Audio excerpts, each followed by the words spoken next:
Hello, hello, good morning, good morning. I want to get right into it today, right into it. I know this is a stream, but the first thing I want to start doing on these streams, because I always want to have some kind of value with them, even though streams tend to go long, 2 hours plus for me, because I ramble like crazy.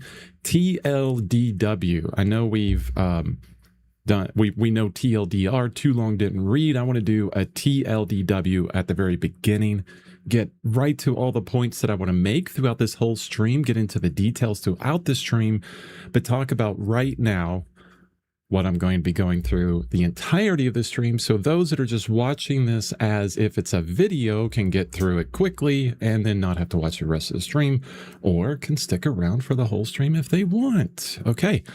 I'm doing this because of comments on YouTube.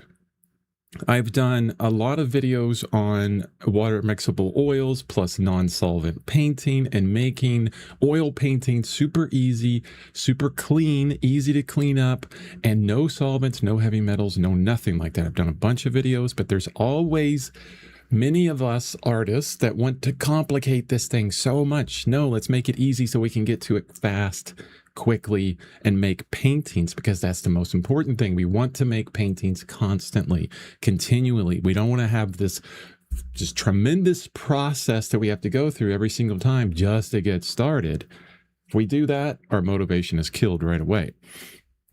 So I'm going to go over from start to finish on my entire process really quickly here. So starting out every single day when I'm here, I have my paints ready. I have everything sitting, as you can see on my palette here. All the colors that I'm working on for the current painting, they sit out overnight. They don't dry overnight. They may skin over. Some of the paints may skin over a little bit. Remove that skin from the top of the paint. You can dive into a whole bunch of paint underneath that. You don't have to clean up your palette completely every day, although at the end, I do scrape down my mixing area every single day. I don't worry about keeping my paints, especially the paint mixtures. I paint small. If I painted larger and made up huge piles of paint, at that point, I would probably keep the mixtures. Most likely not, because I like mixing on the fly. Enough paintings. I would say this is enough paint for almost a bunch of paintings. You buy 4 tubes of like the 37 milliliter tubes of paint. And I know a lot of us want to save as much paint as possible. Those will last you for like 50 of these little small 6x9 paintings, a ton of paintings. Unless you're painting like super, super thick, you'll go through paint a little bit faster. I paint with inexpensive paint so that I can use a bunch of paint and not worry about all the cost of it. And that's important for me. And besides, Winsor Newton Winton and Phoenix Artist Oils are fantastic, very close to their pro counterparts, in my opinion. I know a lot of people don't like that, but guess what? Do your test your own, right? You'll see this. My brushes are always ready. I have 2 cans of brushes always right beside me. They're always sitting there. I have, and I want to show this, and I could have had it ready right away to get to this TLDW right away, but let's do this anyways. Is that it? Nope. Okay, I'm going to show my screen. So right here, this is, it's like sideways, which is interesting. So let's rotate it. How do you rotate in here? And I said this was going to be easy. There we go. Okay, so this is what's sitting right next to me. You can see I have this little notepad with those rings. That's how my brushes sit. They sit on there. They won't move around when they're in that kind of ring little notepad thing. Here's all my brushes set up right next to me. My can of safflower oil. We'll talk about that. That only comes in at the cleanup phase. Here's my setup that I have. You could see my iPad to the left, my painting, my palette. Also, within that, I'm going to move this out of the way, but I can move my palette left and right depending on the painting they have. That's all set up already. It's something that I built. Please don't worry about building things. We want to get to this painting stuff right away. This is my entire studio. This is just about as big as my office/studio is. This is my entire setup with the lights, everything. I've blacked out the walls with just inexpensive black fabric. Yeah, this is where I'm sitting right now. I wanted to show all of that off definitely. So you can kind of see the full idea of it. So when I paint, I don't use mediums, so I don't worry about mediums. I work on a vertical palette, as you can see here. If I go back to my face, you can see how vertical this palette is. It's got a little slight angle to it. I don't use a lot of medium. If I do, it's a gel medium, so it doesn't run down. But I purchase paints that have the viscosity that I want, so I don't have to use mediums, okay? And I like the Winsor Newton Winton. If I want a more fluid paint, I'll go to M. Graham. If I want a thicker paint, I could do Gamblin. No need for medium on that. I don't do glazing. I like alla prima painting, so I do that. As I paint, I mix as I go.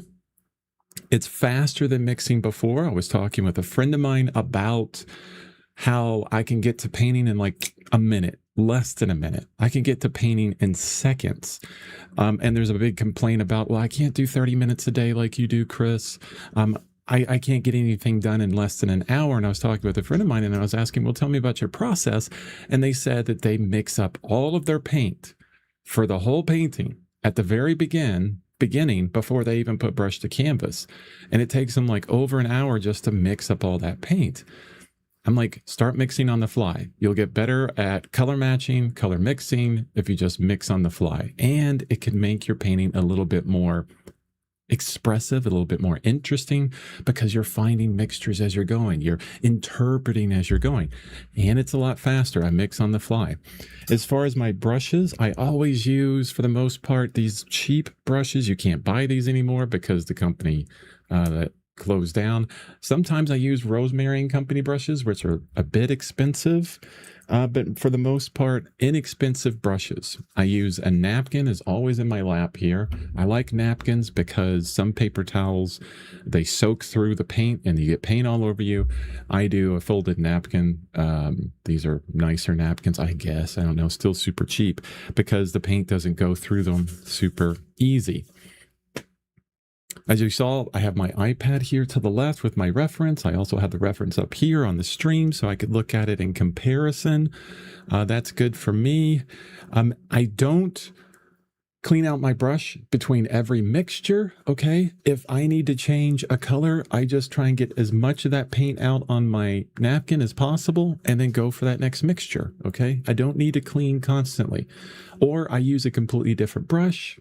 And you saw I had a whole bunch of brushes, so that's really helpful there. Now, the important part, well, not the important part, but the cleanup part is where a lot of people get confused and they make it way too complicated, especially with oil painting. And we go to water mixable oils, we go to all these different alternatives, and we look at all these different solvents. I don't use solvents. You don't need solvents. You don't even need soap and water. You don't really even need to clean your brushes. And you're like, what are you talking about, Chris? You're crazy. You got to clean your brushes. Well, to the most part, I clean my brushes. So this is a sealable can. You don't even need a sealable can, really. I like this one because it's got like an insert on the inside that has holes in it that separates the oil at the top and all the junk at the bottom. It's safflower oil, grocery store safflower oil, okay? You don't need to buy the artist brand more expensive safflower oil. At the end of every session, I'll wipe out as much of the paint out of this out of the brush onto my napkin as possible, okay? And then I'll just dip it into my safflower oil, swish it around a lot, get all that paint out of the brush, or the majority of paint out of the brush, okay? And then back to the napkin to get the majority of oil out of that brush. And then this is the crazy part that I tell people, and they're like, you're crazy. You can't do that. Yes, you can. Do you see these brushes?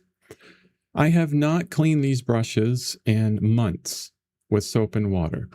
The process that I just said, where safflower oil cleans out the majority of paint in these brushes, you can see they collect cat hair, which is fantastic because they have a little residue of oil in them. They stay perfectly fine for months just sitting here. There have been brushes. There's a particular brush here that I hardly ever use. Here it is, this guy here. Let me go back to this screen. Look at that. Perfectly fine brush. I haven't used it in forever. Last time I used it, same process. Used had paint in it, used my safflower oil can to get the majority of all that paint out, squeezed it out in my napkin, and then put it into this alternate can of brushes I don't use very often. And it's sit there for, I think, 4, 5, 6 months now. And it's fine. You don't have to go further than that. If I wasn't going to paint for that with that brush for like a year, maybe, then I would probably clean it out with soap and water, right? Safflower oil from the grocery store. And I don't even clean that can of safflower oil out very often. Like I should. But if I opened this now and showed you, it's like sludge. It looks like sludge in there. Brushes are fine. Brushes are fine. Just that. Yeah, put the brushes back in the can. Will stay for months. Also, at the end, I scrape my palette down. It's a glass palette. It's not reinforced glass. It's just basic glass with some tape around it and a gray piece of paper behind it. And I scrape with this razor blade. Done. And I'm done. And then napkins go in the garbage. Just go right in the garbage. You know, nothing goes down the drain anymore for me. It all goes in the garbage. Okay. And then I'm ready for the next session. That's the whole process. That was the TLDW. Too long didn't watch for my entire process. I know it was fast. Got to stick around. A lot of people complaining about me rambling on these streams and not getting to the point. But there you go. I got to the point of everything about this stream right away. Now let's get into the actual painting, having fun, commenting on this if you want to stick around for longer than that. Hey, Omar. How you doing? Welcome. Tuesday, June 30th. Oh man, I didn't write down the day today. How many days in a row? That's important for me. 4,904 days in a row of art. Something.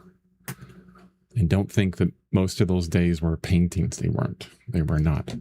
Chris, could you share your approach to brush shapes? I'm curious how you decide between a stiff bristle flat, a soft filbert, and an angle brush when trying to block in a form without losing, or like, yeah, like that kind of expressive kind of thing. I love splayed out brushes for the beginning. They're fantastic. They're so good for that. Now, for the most part, Omar, I use flat brushes. Like I'll just bring out all of my favorite brushes that I use all the time. So these guys here, every now and then when I'm getting smaller, oh, they're all right here. Like I could probably do everything I need to do. Oops, I dropped it. Everything I need to do with just these brushes. Once in a while, I'll get something different, maybe because I've used, all these brushes for different colors, right? But this is like the majority of everything, or something maybe smaller, or something to scrape out the paint. But lots of flats, flat. I don't know why I do. Well, no, I do know why I do. I like flats. I like to be able to get a lot of sharp edges everywhere. But when starting out, the great thing about cheap brushes is you can start not to care about them. For example, not Winsor Newton, but Rosemary and Company. This is curved long flats, their Ivory series. It's like $6 or $8 brush here, compared to this guy, which probably is 10 cents, maybe, so a bit different. What I can do with cheap brushes is this.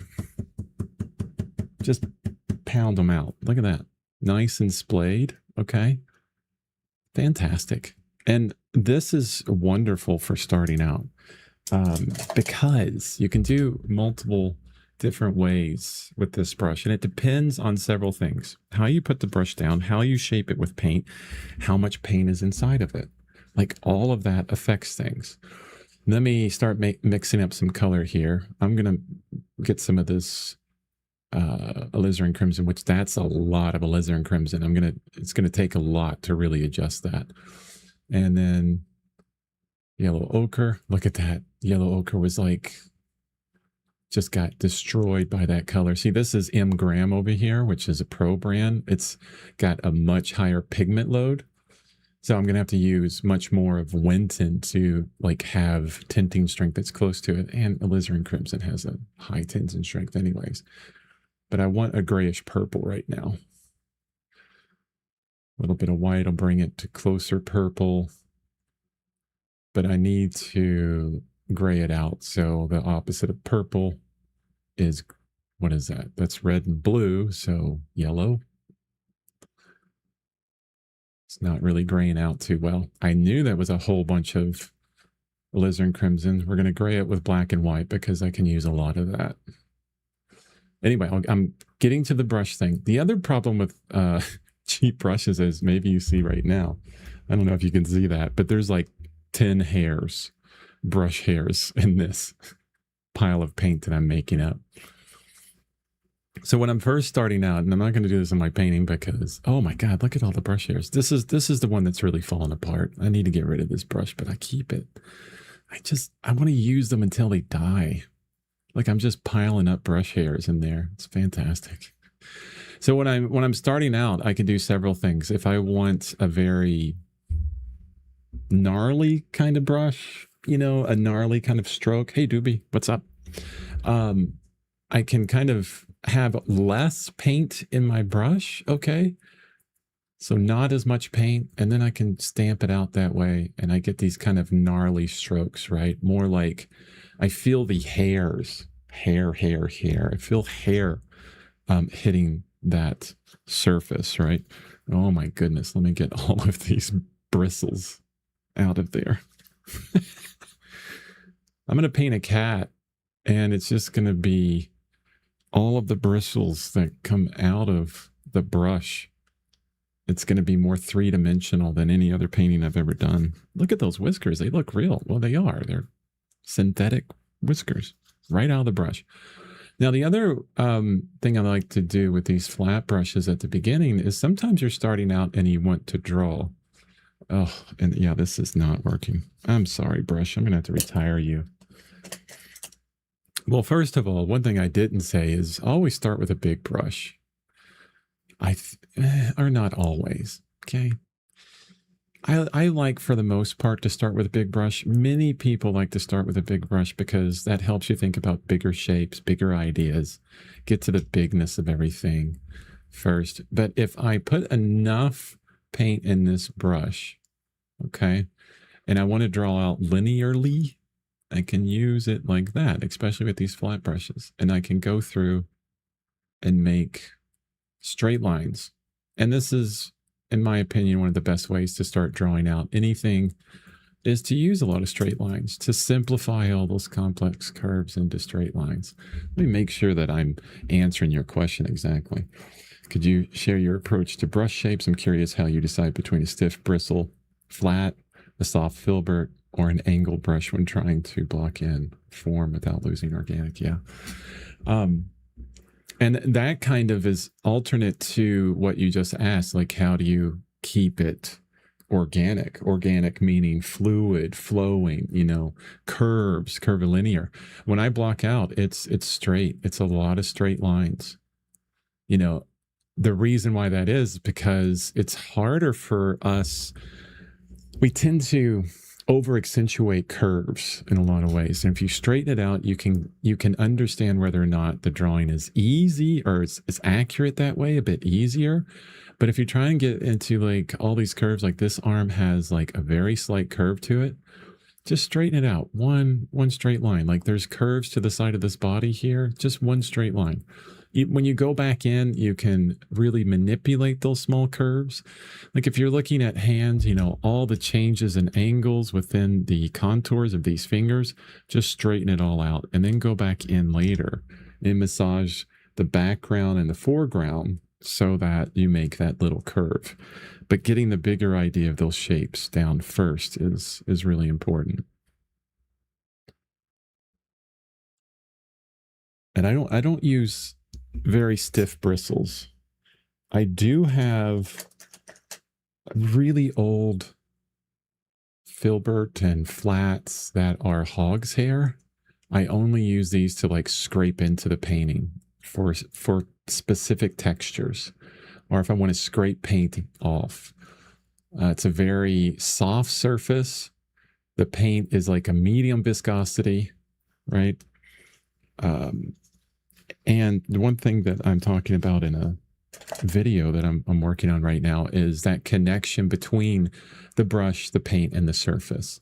You can never decide on one thing, like the brush or the paint or the surface, based on itself in a vacuum. It depends on the viscosity of the paint, how stiff the brush is, the type of the brush, and how absorbent or textural the surface is itself. And it's all changes depending on that. If I want a certain texture, maybe if I'm on a burlap sack, I'm painting on a burlap sack or something, I'd probably get deeper into very stiff brushes with a lot of thick paint to really affect that texture of the burlap sack, very textural type painting. But for the most part, I don't use very stiff brushes. These are all synthetics.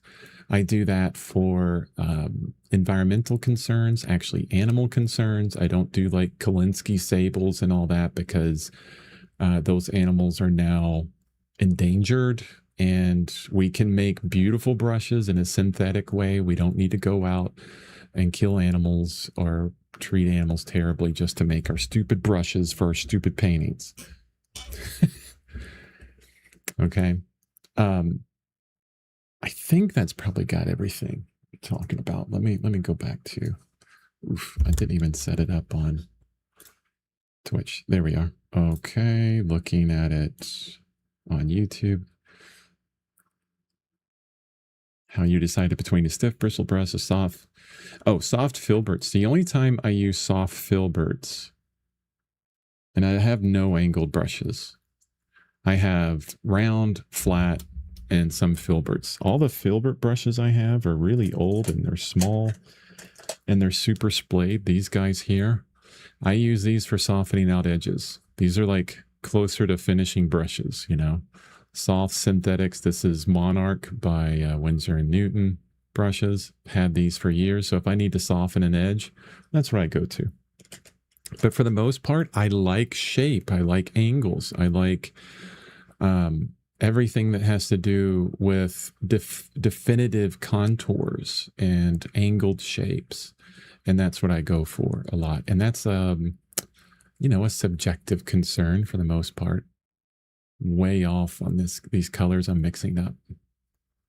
I'm thinking about my brush more than the colors here. Okay. Hey, Christian, sorry. Krista, man. I'll get it right one day. I apologize, Krista. Hi, sorry I've been MIA. No worries. What are you apologizing for? Come in whenever you want. Show up whenever you want. Not a big deal. Not a big deal. I'm glad you're here now. That's fantastic. I've been watching the replays when I get a chance. It's summertime, and so that equals babysitting and my grandkids. Oh, heck yeah. Chris is so much more important than your grandkids. Come on, Krista. Jeez. Some stranger on YouTube? Gotta be more important. Those, yeah. I hope the babies are fantastic. Or the young ones, whatever age they are. Spend time with them. They're so much more important. Definitely. We don't have kids. We have cats. So at a much younger age, we decided that, hey, we're way too selfish for kids. So we're not going to have them. I think we became responsible adults when we made that decision. No, I like my time and money too much for kids. Hey, it's better than Prista? Prista? I'm lost. I'm sorry, Krista. I don't know what Prista is. But I like the laugh emojis. I like making people laugh. That's good. Okay, this needs to be a bit more green here. Okay, what am I focusing on today? Number one, at the very beginning of this stream, I went through it really quickly, so you can rewatch it if you want, but I'm going to kind of go through it anyways. I need to bring my phone back as a reminder of what I'm talking about. But I wanted to do a TLDW, which is too long didn't watch. These streams go long. They always go long because I'm talking like crazy, you know, all that kind of stuff. And that's the nature of streams. But a lot of people come into these videos from, you know, they get the algorithm on YouTube says, hey, you should probably watch this. And maybe they don't look at how long it is and they go, okay, I'm going to watch it. And then they say 2 hours. Ugh, I'm not going to watch that. I mean, I do the same thing. Totally cool. I understand. So I did a TLDW, too long didn't watch at the beginning, to go over everything about how I start my process with non-solvent, non-heavy metal oil paintings. The only heavy metals that I have is if the music gets kind of crazy, which I'm on a stream, so I don't play it. I've been called that so many times, it's ridiculous. I don't know what Prista is, though. Prista. Hopefully it's not like a bad term that I keep repeating. I have no idea. I'm out of touch. I'm out of touch. Definitely. I apologize, Krista. I remember going onto some gaming streams, and boy, there was some terms there that were being used that was just way over my head. I'm like, oh, I'm feeling old now. You know, 50 years old. I feel old. Feeling older. Okay, what I'm going to work on right here while I'm talking about my process is this thumb of the hand. I'm going to try and leave the rest of the hand the way it is. I'm going crazy on like trying to leave this how, you know, just simple, super simple. But I want that thumb, and not just the end of the thumb. Usually about the thumb, we think about this end of it, but this whole meaty thing, right? That's the cool thing about the anatomy of the hand. When you're drawing a hand, usually you just lop off the thumb. Like if you can imagine the hand without the thumb, right? It's just this. Just that whole palm, you know, the outside of the palm and the 4 fingers. And whatever that looks like, draw that first and then add that thumb on later. Get the hand right and then thumb later, because it is like this separate thing. It goes in different directions. But this whole meaty part, I think this and maybe this side of the palm is what is giving this kind of concave idea, but mainly this big meaty part of your hand right there. Really, it's meaty on me. I'm sure it's dainty on some of you, and that's fantastic. But that curved shape, also I remember from yesterday, I want to rein that thumb in a bit, because when I look at the reference, like, let me show you with my iPad. If I'm looking at this reference here, I'll do like a vertical from the tip of that thumb up, and it hits like right in that shadow about there. Like I have the shadow here, but the thumb, when I do this vertical up, it's like all on the edge. It's hitting like right there. So the thumb's a bit long. So I want to bring it back to like right here, right at this point. And I'm going to go ahead and mark on my paper with graphite for where I want it. And I think that fingernail is really important. It says feminine, you know, the fingernail says feminine, and I like that idea. So I have to bring that in, make sure that that's kept. Because I am playing a little bit with this masculine, feminine idea and the title of this painting, which is Let Go. Yes, it can get into some narrative that is a bit sensitive in some ways, right? So yeah, take that how you will. I'm not looking at that narrative, the let go narrative, the masculine versus the female, in a negative way. Let go, the title of this painting is more about me letting go. Actually, I did another painting I just realized that was called Let Go months ago. Oh, maybe more than that, maybe a year ago. And it was a completely different painting. But don't get too upset with that title. It is not any, and I'm dancing around this. I am totally dancing around this language. My goodness. It doesn't mean anything negative in any way to any person. It is not a negative scenario. But if someone comes into this painting and takes it into a negative scenario, like some kind of narrative that could be negative, I'm okay with that. I'm okay with making paintings that may upset in a little way. I mean, I'm doing figurative work. Whenever I do something that shows a little bit of breasts or butts or whatever, I upset the algorithms, and I'm fine with upsetting them a lot of the times. But not my kitten. What do you want, kitten? I hope you guys heard that. She's so cute. I know. This is why I closed my door, but I still love you. I've already fed them. I feed them too much. My wife tells me all the time, you feed them too much. But how can you not? I mean, there's just so much love there. Give me a few minutes, LaFay, and I will take care of you. Okay. I did the quick TLDW at the beginning, and it was based on comments on YouTube. I get a lot of comments on YouTube because I do a lot of videos. Oh, she just wants love. She's going to crawl up behind me. I do a lot of comments on videos on YouTube about non-solvent painting. I did the one video about water mixable oils, and my whole process in that. And we tend to, as artists, get really caught up on all of this stuff with oil painting, and we overcomplicate, make it more complex than it needs to be. Do you want to say hi?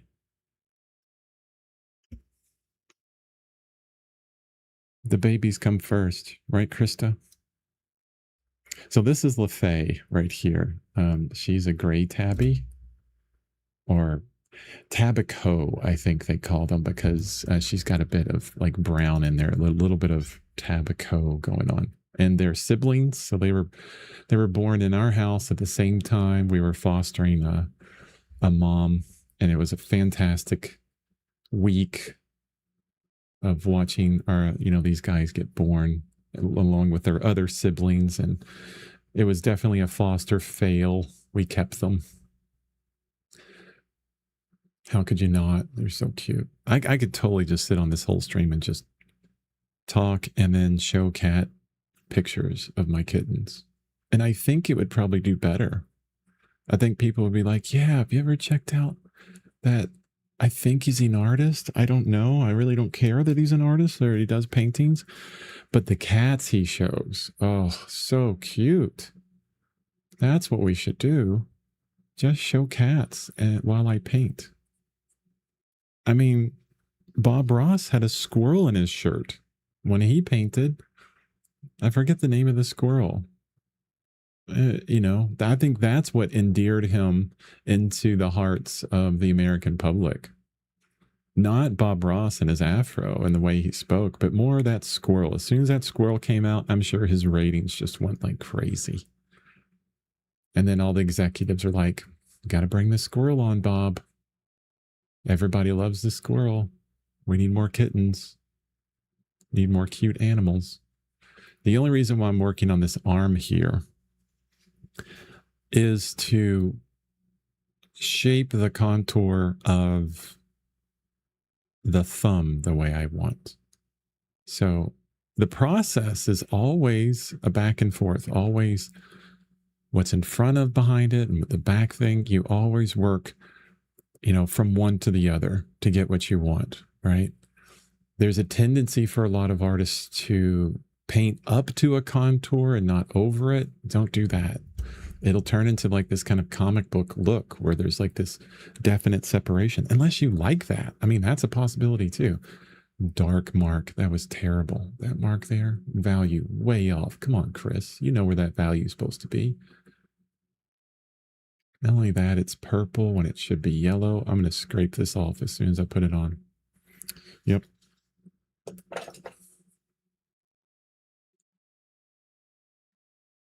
Yeah, because I like that bit of yellow that I put there. That was fun. Here you go. Here's an example of wanting to scrape off paint with a very stiff brush. I want to get that edge, you see? I want to just kind of dive into it with all these bristles, just hitting that edge, soften the crap out of it. Bam, done. All those hairs, just splay the brush out. Who cares? Get the painting done right. Just like my grandkids asked to go to the library after lunch, of course I'm going to take them. Of course you are. Yeah. You're like, I'm busy. No, not busy. I was busy. I was doing something that I thought was important, but now I understand real importance. It's exactly the way it should be. See, I don't have kids. I got a niece and a nephew. And I think they were babies for like 2 minutes. And then they were little kids for maybe 10 minutes. And then teenagers for 20 minutes. And now they're adults. They're in their 20s. They got careers, working hard. Yeah, I don't know where the time goes. Just bam, went away. I live vicariously as far as kids go through my friend Josh, who has three children. And yeah, they grow up really fast. Because I remember when his youngest was born. And I'm like, holy cow, she's, walking, talking, running around, little kid, doing little kid things. They have their own sensibilities and what's the word I'm looking for? Their own mannerisms, who they are as little people, they're beginning to figure out. And it's really interesting to watch that. I think I might leave some of those marks that kind of go through and determine the roundness of this thumb and the meaty part of that thumb. But I want the intensity. Like I'm just going to go for that super intensity, like this orangey red of the subsurface kind of scattering that's happening right there on that thumb. And then the super white that's happening, there's a fingernail there. And the light that's coming in is going through that fingernail. So just a tiny bit of yellow. And it's just a super bright thing. So super thick white paint, very impasto-like as much as I can. And get that sharpness of it so it looks like a fingernail. That's important. I want it to be a fingernail. Oof, that didn't do it. No, that's not working. Let's get the contour established first. Okay. Contour established.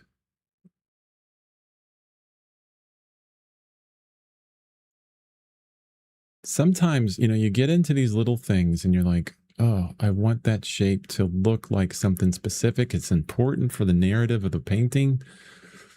And then, you end up getting out the 2-hair brush and you're working on it for way too long. And then the rest of the painting kind of suffers because of it. So we got to be careful. Does it say what it needs to say as simply as possible? This is what I keep trying to turn myself back to within this painting. Is it said simply? Because sad songs say so much. Elton John. Yeah, you're welcome. You're welcome for that reference. Yeah, it flies just like my grandkids asked to go. Okay, it flies by fast. Yes, it does. Those marks make for interesting contour lines. It's a nice touch. Thank you. Yeah, like the cross contour. I like that. There was a painting that you can check out on my website called Pear Tree, and I was in that one and several ones. I was doing more of a Van Gogh kind of thing where it was like all these marks, but it was going with or against the contour. It was more about using like that shape of those marks to talk about the cross contour and the three-dimensionality of the form. 34, I feel I'm really old. Oof. No. At 34? Yeah. Yeah, it sucks to get that feeling like so early. I'm not going to tell you you shouldn't feel that way because anybody that tells you not to feel a certain way is dumb. I'm going to say that right away. How we feel, regardless of what it is it's how we feel. No one can deny that. It's how I feel. But yeah, I can understand, that feeling of being a little bit older, moving past things, hopefully a little wiser in some ways. Always good. I think there are several moments in my life where I felt like, oh, I feel like I'm getting older. Um, and I could really feel it. Like the first moment was when I went to one of my nephrologists, and I the guy was younger than me, a lot younger than me. And I'm like, yes, sir. I'm going to do exactly what you say. I know you're right out of school, but you know what you're talking about. So, yes, sir. What are you, 20? Oh my gosh. Feeling old.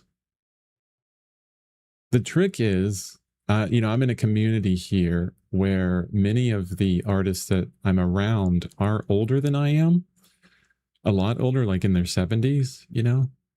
Well, I guess that's not a lot older anymore, only 20 years. But um, I kind of like that dark there. That's nice. Just needs to have a softer edge to it. What's great about that is they're like, oh, you're still a baby. And I'm like, yes, I am. Thank you so much. Years ago, I used to get upset about that. No, I'm old enough. And now, there was some switch where I'm like, no, no, please call me young. Thank you. Please ID me whenever I pick up some alcohol. I love that. Yeah. Feeling young, feeling young. Exercise. That's the other time when I feel old. Okay, that's working. That's working. It's feeling good. I'm feeling the roundness. I'm feeling it better. And that's all I care about on this hand. Feeling that roundness. This is going to be a very simply done painting. All right, let's get back to the topic at hand real quick. Let me look at your comments first, though.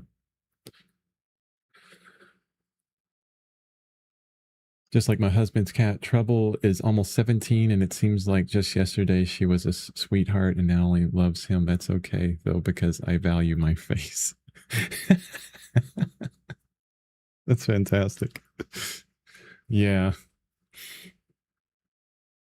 Yeah, and it's in 22, we lost two cats within 6 months of each other. One cat was 16, my kid, the kid, we called him. Literally referencing like we have cats, not kids kind of thing. Um, and that was hard because we had him for his entire life, right? Still love him to the day. We'll love him all through my entire life, right? And then another guy we only had for 5 years, and he had some medical issues, so that was very really hard. And it really brought into this idea for us of how important the time, those moments we do have with our loved ones, whether they be very furry or not, and really bringing a lot of attention to those smaller moments throughout the time that we have with them. The one moments when you want to get really upset with them because you are so caught up into this painting or whatever that you're doing and you think it's so important. And you're like, no, go away. I'm busy. And then right away you feel terrible about it. And then you go, you know what? Screw this painting. I'm going to go love on you. That's what's most important. Thank you for reminding me of that.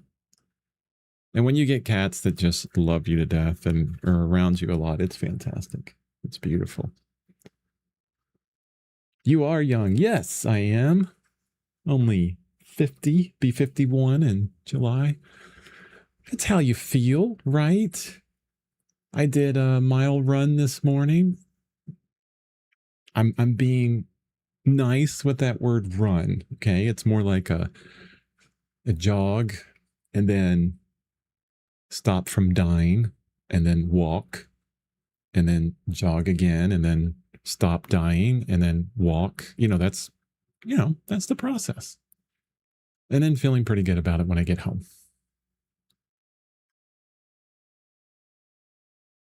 Doing it. That's the thing.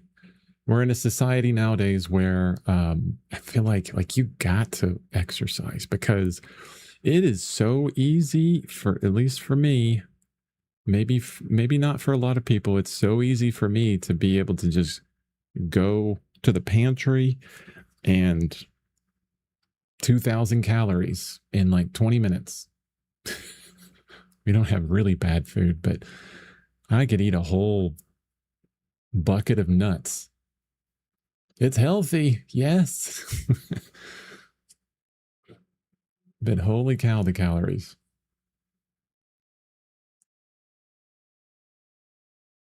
Okay. So the most important thing about I always say that the most important, everything is the most important, according to Chris. Right. Um, Starting out, when I start out going over my entire easy process, one of the things that makes my process, this painting process, really easy is the end of it and preparing for the next session. Always having my paints ready, my studio ready, everything here is ready for me to get to a painting in a moment's notice. I'm not sure if a lot of us really think about that, but removing any kind of friction between you and actually getting to the painting that you want to work on is so important because as we all know, there's like this constant fight for motivation. Oh, I don't know what to do. Or you get into something and then life kind of throws you for a loop, right? And we're not sure about if we want to continue on it. We're a bit, yeah, lack of motivation, lack of drive. And anytime we have to move through like cleaning up, oh, I got to clean up something, or I have to get it out of the closet, or I have to do work to get to the play.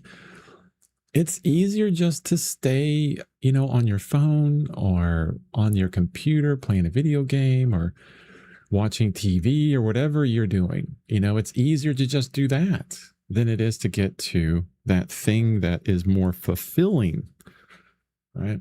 So having everything just ready, which means at the end of every session, you have to clean it up and get ready for the next session. So important. So, so, so, so important. We're thinking about and being empathetic for our future selves and saying, guess what? I'm not sure where tomorrow Chris is going to land. Tomorrow Chris could not have good sleep and could wake up groggy and not feeling like anything's worth it. So let's think about tomorrow Chris right now and prepare for that possibility. I think that's a good thing. It's one of the things that it's allowed me to be able to get to, a daily practice every single day. Omar asked earlier about brush strokes and like, when to choose what brush to use. Now, this little moment here, I want softness. It's an edge on this finger that is very soft edge. It's like lost edge in some place. So it's a dry brush, not a lot of paint. I don't paint with a lot of paint anyways, only in these very impasto areas with a lot of white. I put in a lot of paint. So intentionally, I'm just doing very little paint on here and I'm barely touching that surface. And even though it's a flat brush, because I have some softness already there with the paint that's already on, and I'm just scraping this across, it's creating like almost a stippling technique where a bit of the paint already down shows through, and this softens it out a little bit more. See, I got that edge that I want to soften more. And just tap it with my finger, soften it down. I'm going to leave that hand where it is right now. It's got a quality to it that I like. I think the only thing I want to do is play with some things that I love. Right where these shadows, like, and this happens a lot with sunlight, and I love the way it looks in sunlight. Right before the shadow goes into the light, or vice versa, the light goes into the shadow, the intensity comes out just tremendously. And so, right against these, I'll put like some very intense paint down. With, it's relatively intense. Okay.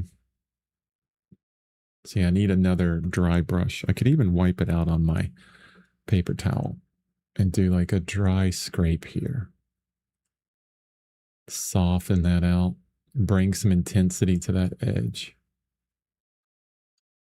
Yeah.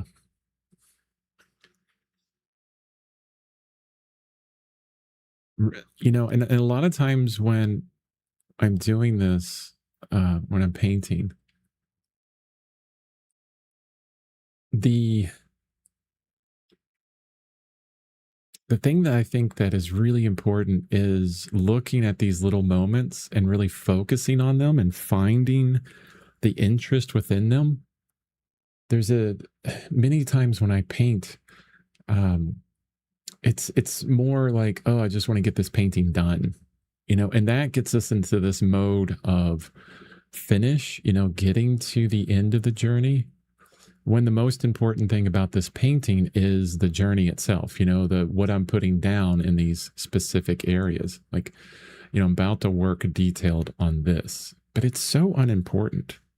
That is so unimportant. My focus is up here. So now that I thought about that, I brought some attention to this little tiny bit, and bringing back to attention back to the idea of the entirety of the painting. I can look at this and go, no, we need to be simple there. Like, some of these values here are a little distracting. So if anything in this painting should be very simple, it should be all these shapes here, and it's just shapes.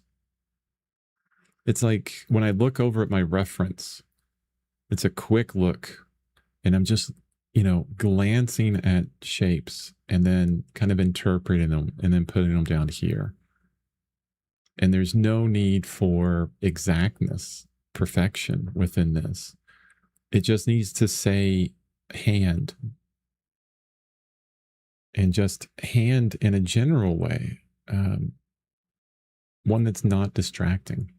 Distracting could come in many different ways. The drawing doesn't look right. It's pretty far off on the drawing.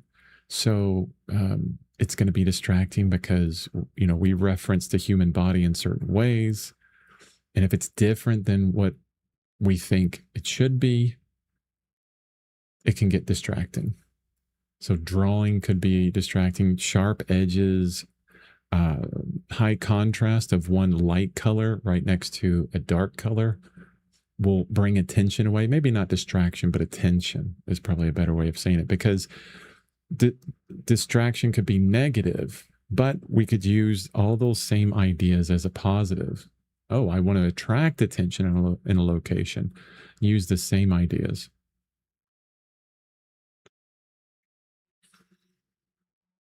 I was working in, or Doobie says, I was working in a smaller space and having to constantly rearrange things to work on different tasks. I'm in a larger space now, and it is giving me more time to paint without moving stuff. That's really good. Yeah. Yeah. And trying to, and Jackie says that you're trying that as well. And simplifying your process. Simplifying the tools that you have to use as much as you can. I'm not saying that you have to paint like me or that you have to change anything you do, but really think about your process. Like, go through the whole of your process and say, what if I do X? How much time will that save me? And is it very necessary? Do I have to have this crazy cart full of all of my supplies right next to me all the time? Or is there a few things that I use most of the time? The 80-20 of it. I'll explain what that means if no one knows. The 80-20 of your whole process, and focus on that first. How can I get to it simply and easily?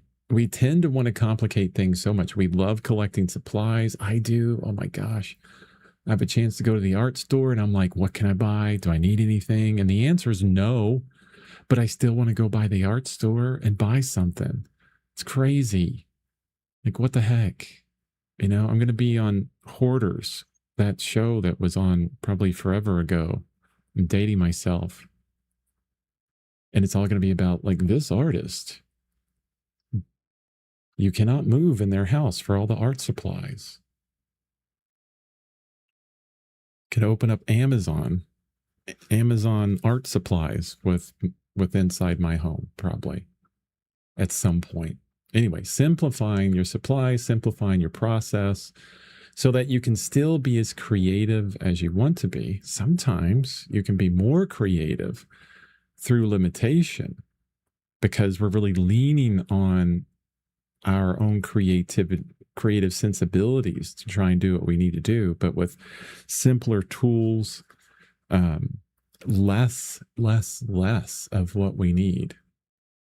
I love, to take that into, fundamental painting concerns, like compressing value ranges. It's like, I am only going to deal with these 3 values instead of all the values around, that are possible in life. And I do it all the time with my limited palette. If you want to be very creative and really have to access those parts of your brain where it's like, oh, I need to think differently here, start limiting yourself a bit. And you may find it more interesting. You may find it a lot easier to get to. You may hate it. That's a possibility. But simple. That's one reason why I don't paint with mediums. And if I need a medium, my go-to is the non-solvent gel by Gamblin. That's like the only medium I'll ever use. I have a whole bunch of mediums that I went through with water mixable oils, but I don't touch them now. I like the simplicity of just the paint and the surface and the brush. If I need a paint that moves around easily, I'll move to like M. Graham. It has the viscosity to move around easier. So I utilize the paint brand to help me with that, to avoid mediums. And you're like, well, then you have to buy a whole other paint brand. I'm like, yeah, I have it anyways. So there it is. If I didn't have M. Graham, yeah, I would say, oh, I need more fluid paint because the surface I'm working on is very absorbent and I want longer lines. I want transparency in some way. If that was the case, I would probably add in that gel medium by Gamblin. But it's another thing to make the process more complex. I think I was talking with someone on the stream a few days ago. It definitely helped it a lot. Yeah, good. I'm glad you did that, Doobie. I was talking with someone else on the stream a few days ago about mixing their own paint. And it kind of got in this discussion, because I did it before years and years ago, mixing our own paint. You get like the powders, got to be careful, super careful with them. You get the tubes, you grind it up. What a pain in the butt that was. We should have been painting more, not mixing our own paint. Even if like, I use this medium, like maybe you do use a medium, like you love this medium and this is the way I paint. And you're like, Chris, shut up. This is the way I paint. Fantastic. Maybe you go ahead and mix the mediums into the paints first, and then you tube those. And then you already have, like, if you repeat things over and over and over again, like mixing the same amount of medium into every paint you bring out, that's a process that you can simplify, that you can streamline. I learned this from programming. The best programmers are the lazy ones, the ones that are like, why am I repeating this over and over again? I'm a programmer. I can change up the code. So I do it once and it repeats itself. So if you're like, oh, every single day, gotta put out my paints and then mix my medium in them, and it takes like 10 minutes to get even started. Maybe mix out whole tubes and then retube that with your medium in it, and then you have that set for your next 10, 15 paintings, right? Yeah, think outside the box in those. Really, really helpful. Like I always keep my paints out. This yellow here is like a lemon yellow by Phoenix Artist Oils. This guy here, lemon yellow hue. It dries fast, especially for a lemon yellow. And so it'll skin over. And what I do is remove that skin a little bit, and then I dive into the chunks, not the chunks, but the good paint in the center of it. Like the skin kind of keeps the paint on the inside from drying too easily. As long as if it's in a big pile, that is, it'll do that. But that always helps me just leave it out. And if like I just needed a white, I'll put a white out there. I'll put it out when I need it. I used to be like, no, put all your paints out all the time, have them. No, it was too much work. Be lazy. Be a lazy artist when it comes to your materials, I think. That way the entirety of all your time and creativity is spent thinking about the painting you're painting, the marks that you're making, the thickness of the paint that you're putting on there, the narrative, everything about the painting that you want to work on. Being very careful with this line here.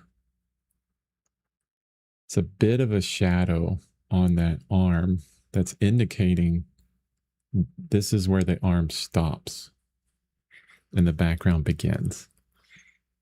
And I'm thinking about, do I even need to indicate that? And I love here. See this marks here, that lighter color could probably go away, but how I don't feel a need to have an end to that shape where that arm is. With it blending into the background, it further emphasizes focus over here and not these kind of sharp edges from one thing to the next. Like if you look at the reference, the background gray and the arm on top of it, these two values here, pretty close. It's a perfect opportunity to say, you know what, let's bring them even closer and get rid of them. Get rid of that edge. Get a lost edge in there and have fun with it. It goes along with the idea that this here is the focal point, this is not, so lost edges should be abundant. High contrast really shouldn't be here. Like this high contrast on this, only it's high saturation, it's high contrast here on this finger. I need to bring that down a bit. It's too much attention. And you can see how establishing this what's important, what's not important in the narrative of the work at the very beginning of the work, how it informs everything I do. I'm all for when we're going out, like I do, like on Sundays, I'll do urban sketching, with friends. I don't go out there with any, 90% of the time, I don't go out there with any kind of preconception of what I'm going to do. Nothing whatsoever. I'm just like, let's just paint. Let's just show up and paint or draw. Let's just not think about it and go for it. And that's fantastic. Do that all the time.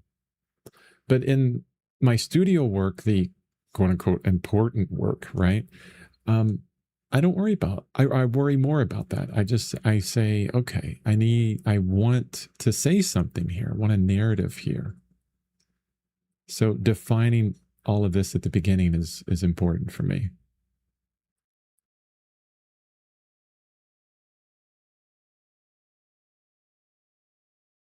Okay.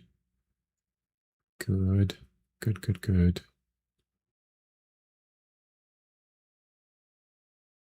I like the idea of, the movement that's happening within these fingers.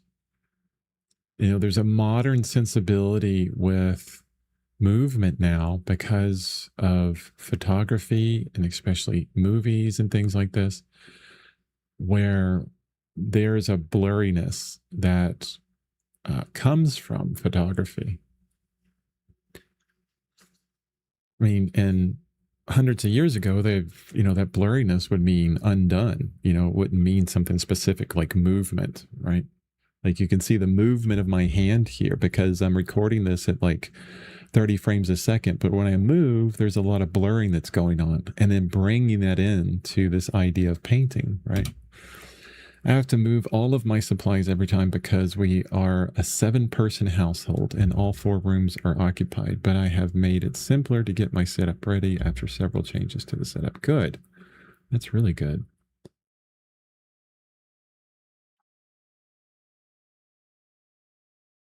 Yeah, I would think the setup I had before, like this is a lot because I have the space for it. Like this drafting table was not something that I painted on for a long time. Decades. What am I? I'm not that old. Anyway, I got this maybe 2 years ago. No. Yeah, 2 years ago. Year and a half ago. But most of the time, my setup was a very simple easel with like a pochade box thing that I created. Okay, palette and all that. You can buy them now for, actually, most of them are pretty expensive.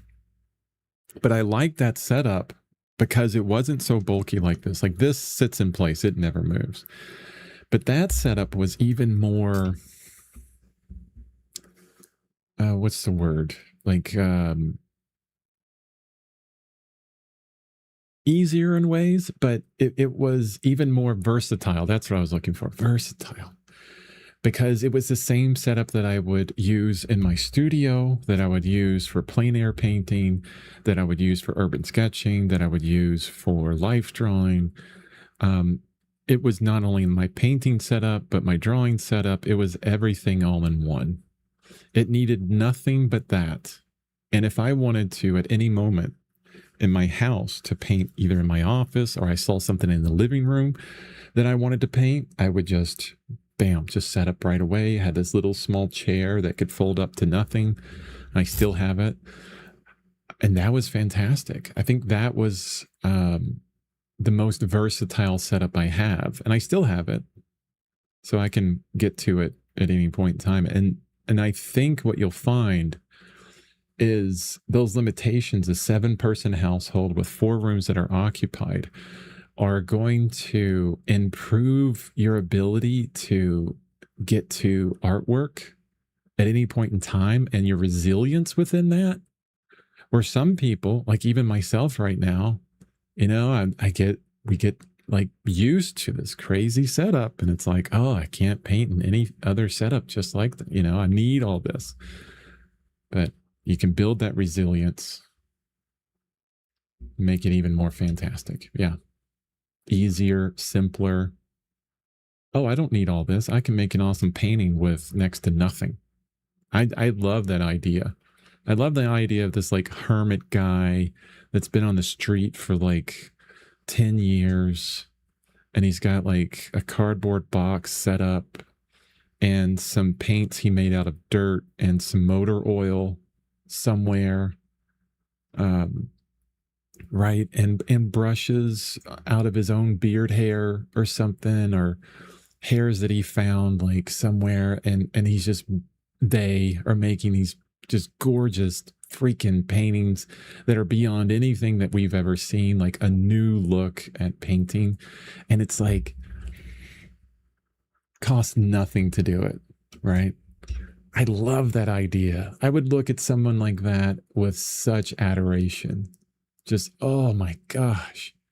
Thank you for showing us that you don't need all of that stuff to make something just mind-blowingly beautiful, right? To change minds, to, express ourselves simply and easily. Yeah, love it. Resilience. Resilience. Love that word too. I'm trying to kind of pull those values down in these fingers. Really, I want the paint here to look interesting, but I also want it to kind of go away. And this dark value here and this dark and intense value here needs to go.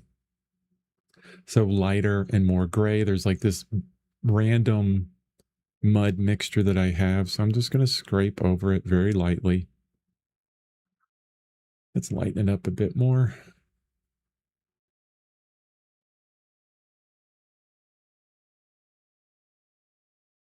I want softer edges there. Softer edges. Let's soften out here. Ooh, I really like the light there, the transition where it gets really intense in color, but no, let's gotta stay away from that. Gotta kill those darlings. That's from Stephen King's book on writing, Killing Your Darlings. Those things that we just love so much, but it pulls away from the bigger story. Oh, I love that little thing, but it's got to go. It doesn't serve the bigger story. It doesn't serve the bigger narrative. It's okay. We can remove it. We can still love it. Let's think about the bigger idea first.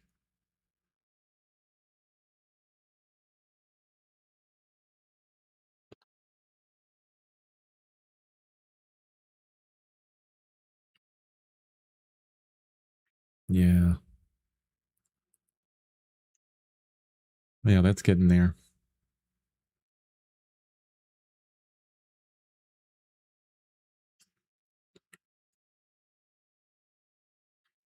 Okay, I'm going to stop on that hand for now. I think it's looking pretty darn good. I don't want to overwork it too much. Don't want to go too far in that. Thank you for the advice. Very helpful, Chris. Thank you, Krista. Appreciate it. We have a painting by an outsider artist who painted with molasses and dirt. Oh, that's so cool. Outsider artist. That's really cool. Yeah, I like that idea. Just so simple. Okay, next thing. Paints out, as I was saying, they stay out overnight. Don't worry about keeping them. Like I don't try and keep my paint. I buy inexpensive paint, so I don't feel like I have to keep it. That's another thing. A lot of people want to try and keep their mixtures. No, force yourself to remix. Okay. You want to get better at mixing colors, do it over and over and over again. Don't try and keep those mixtures. Even on a big painting, I would say just remix and match. You can do it. You see those purples there, you put down a little test, mix, you say, and then you run through a process of mixing that color. And then you change it till you get it right. And there's enough paint, like this cadmium red here. It's 37 milliliters. This is going to last me for a year of paintings, at least a year of paintings, maybe more. And I paint, I paint small, but I do 100 to 200 paintings a year, something like that. I'll probably use all of that, 100 or 200 paintings. Am I being like, look at me kind of guy with the 200 paintings? I don't know. I don't think I've done that many. If I do that many paintings, 200 paintings a year, 100 of them are terrible and you'll never see them. Well, they'll be on my daily art, but they won't be for sale. Anyway, I got a big head on that one. No, I don't do that many paintings. I do a lot of paintings every year, but that tube of paint will last me for that long. Okay. Brushes are always ready. Paper towels ready. My lights are ready. One of the important things about light, I want to go into this real quick. Tangent City. Welcome to my Tangent City. We're going to get on the Tangent bus. We're going to drive to Tangent City. And we're going to look at this tangent. But it's important. It's an important tangent, okay? I want you to see this image here. Hopefully you can see that. You should be able to. Yeah, infinity. Um, these are the lights that I have set up. This is my entire thing, right? There's my computer on the left. There's my drafting table. I just took that picture today, right? A bunch of bad paintings that don't want to sell on the right side, most of those. And you can see my Nicholas Uribe painting that I purchased there on the far left, right there. This light up here, the very top left, is just for my my computer. It doesn't affect anything on my easel or whatever. But these two lights right up here, these are GVM lights. And if I go back to art and face view, you might, no, you can't even see it. Well, like right here, like how can I describe this? So, well, you can kind of see it here. So this light here, this guy right here, you see how it's like crossing over the angle of this drafting table, how close it is to the surface. You would read online, like, and I'm talking about placement of lights for glare, okay? If you paint with dark colors, you're going to get glare with oil painting. And I know everybody that's listening to this right now, yes, glare on oil painting while you're painting is such a pain in the butt because you end up painting, you start doing one of these weaving things to get away from the glare, right? If you read online, and sorry, camera, I shouldn't do that. If you read online, everybody will say 45 degrees away from, and the like this light, both the lights would be way back here, 45 degrees from the thing, and you will get nothing but glare all over your entire canvas. Don't listen to that. The way to work it so you don't get glare on your painting, and there's no glare on that painting. Well, I do have a dual polarization set up on this camera as well, so you get less glare than I do, but I don't see any glare whatsoever. You got to have those lights as close to the surface as possible, like raking that surface, basically. Maybe you can see that. It's really close to the surface up top, 2 of them on either side. If I only had one light on here, let me show you. Not only is it darker, but look at that shadow that's cast. Oof. It's like I'm, painting here and I'm casting that big shadow. Don't like that. So 2 lights. The other light moves into that shadow, so you get less of that. So 2 lights on either side. The exact brand of light, because I'm going to show you this. I had 2 of the same lights similar lights from GVM. They weren't bright enough, and they didn't allow you to change like the Kelvin. So this is GVM 560 AS, 30 watts. And that's the model number. And I can go from 2300 Kelvin to 6800 Kelvin on these. Super nice. The important part of it is the amount of watts on that, or lumens that you can get from it, because some of those lights are not bright enough. Not bright enough. And being able to, like, I'm able to adjust the brightness. I think they're set to like 70% right now, and 5000 Kelvin. That's our 5100 Kelvin, and that's great. No, they are LEDs, so they have no temperature to them whatsoever. Well, maybe a little bit of temperature, but the best lighting setup for no glare on your paintings is that. Okay, of course, this is vertical to my eye, somewhat vertical setup. So that's the other thing. If you paint flat, like on a table, it'll be different for you. Also, you can't see it, but behind me, this is another important thing. Behind me, there's nothing. It's black back there. That's another reason why I have black all the way around, because I know a lot of people that will paint on an oil painting. They have this big, bright window with sunlight streaming through it. And they're like, why is all this glare? Or they'll have like lights on behind them. And that will cause so much glare on your painting. So Get into your cave, your little artist cave. We got to be in the artist cave with the lights right there. And those are the only lights. And a candle and our can of beans. Can of beans. Look. It's a can of beans holding my paints, my brushes. I know you could probably go to the art store and you're like, hey, I need something to hold my brushes. And they'll be like, oh, here's this special doohickey thing. It's only $600, but it'll hold your brushes. It's the best holder for brushes ever. Are you kidding me? Get a can. Go eat some beans. Use the can. That's how I roll. Dirt and molasses.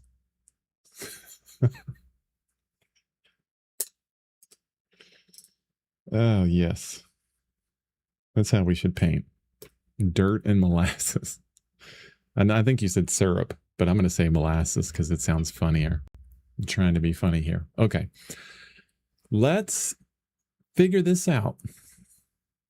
Now, I can't wait for this hand. I'm so excited for this hand here. But this is just a bunch of nothing. I mean, this, when I look at this, it's expressive, haphazard. There's some scraping out here that I did. But it's paint not done well. I think it's not really saying anything, and especially this kind of mark here. Like, what is that for, Chris? What's happening there, right? So finding that next level of this where it's interesting, like in the reference. Let's get bigger on the reference. The reference here, it's underwear. And am I gonna sit there and make that texture of underwear? No. No one cares about the texture of the underwear. Well, maybe they do. If I did, I'd probably do the texture of the underwear. It's just like the bra at top, right at the very top. Oh, how can I point that? Not going to get into those details, but like that orange that's happening right below there, where like behind the hand and on the back, oof, that's beautiful. But all this down here, nothing but gray, kind of a warmish gray. There's a separation between one person and another. And like, there's that roll of the underwear that's saying hip. That might be important. That could be the one thing that says roundness, how round this thing is, because we have this shape all up at the top and then it kind of gets lost. We're like, what? I don't understand. There's no continuation that's happening there. So maybe the separation between the bodies, which will be somewhere like here, and then the roundness there, and maybe a small hint of the top of that underwear to indicate this is a continuation of that body, and then just completely erase the other person back there. Don't worry about it. Just maybe something that's hinting at it, but doing that simply. So getting a little bit closer to representing what's there, but not so close that it's like pulls away from here. And if I start doing the texture of all that and, getting the edge of that underwear and everything just perfectly sharp and that little bit of light that's hitting down, no. It's going to distract away from everything. So there, but not there.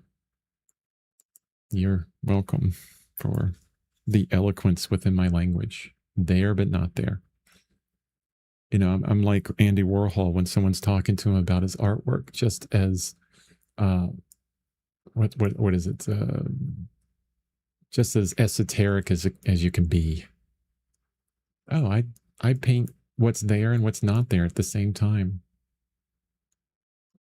Yeah, that's me. Good job, Chris. Good job. We understand exactly what you're talking about. Definitely. Not wondering at all.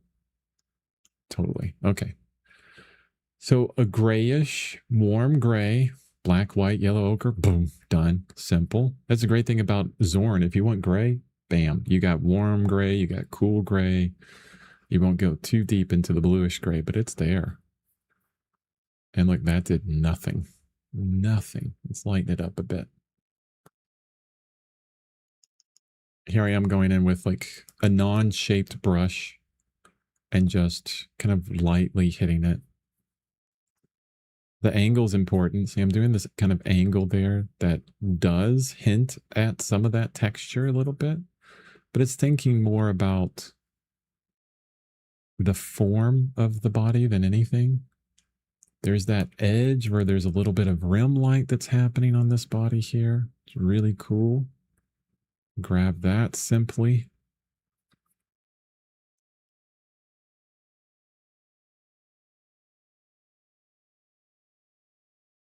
Right there. That's not too bad. And then let's see this curve here. No, more curve. These are the places where, you know, you can play, you can make adjustments to what you're doing to fit the painting, not the reference. There's many times on paintings where I will turn the reference off, you know, on my iPad, where I don't look at it anymore. And I get to this kind of crossroads on the painting where it's more important to make the painting, not the reference. And you think more about, when you do that, when you turn off the reference, you think more about the painting, like what would make it a better painting. You're not continually influenced by the reference any longer at that point.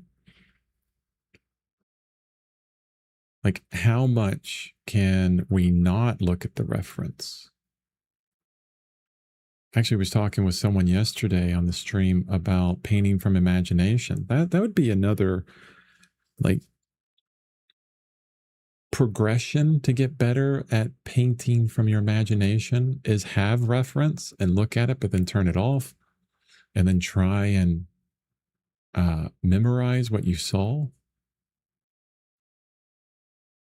Be kind of cool. Be a cool process. So simple.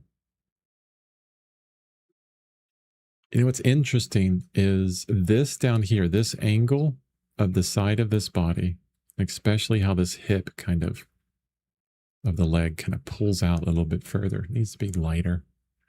It has such commentary with everything up here, this like continuation. And I'm feeling that it's not working with this side of the body. It feels like there is no continuation happening, especially behind this hand. And I think maybe it's going to be necessary to resolve that entire shape of a body with the edges of bright value that happens here. But I have to be very careful with this because this is a very light color on a darker background. So it's higher contrast. And that edge that I put down is really sharp.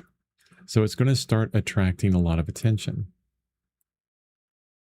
Now it needs to kind of be there, kind of like a whisper in the background, like it's whispering, this is the continuation of the person. And say it simply.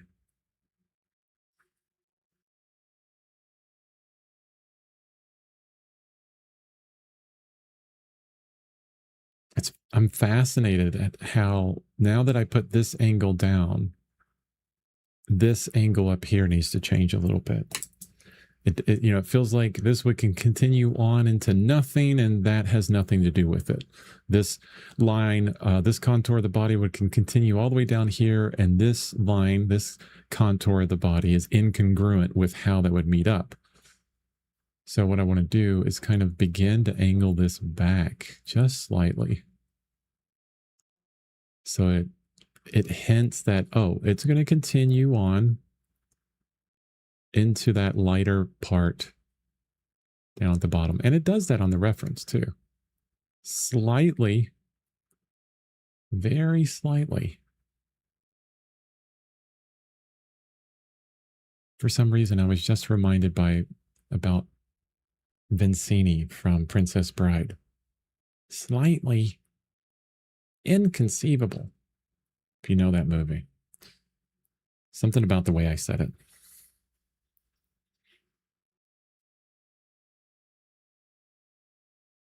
Unemployed in Greenland. Oh, I could quote that movie all day.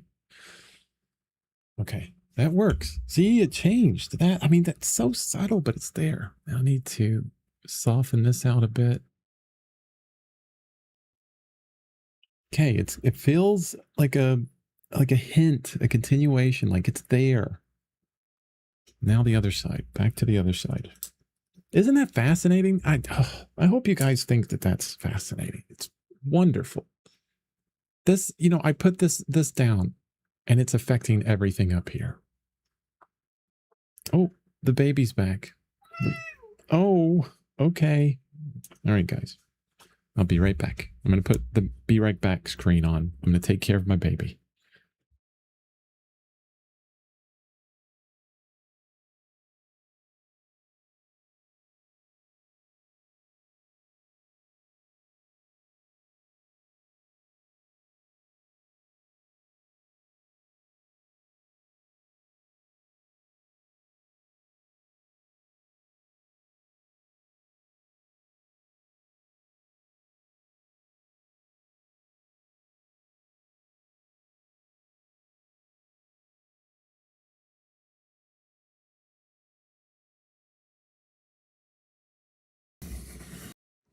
All right, I'm back. Okay.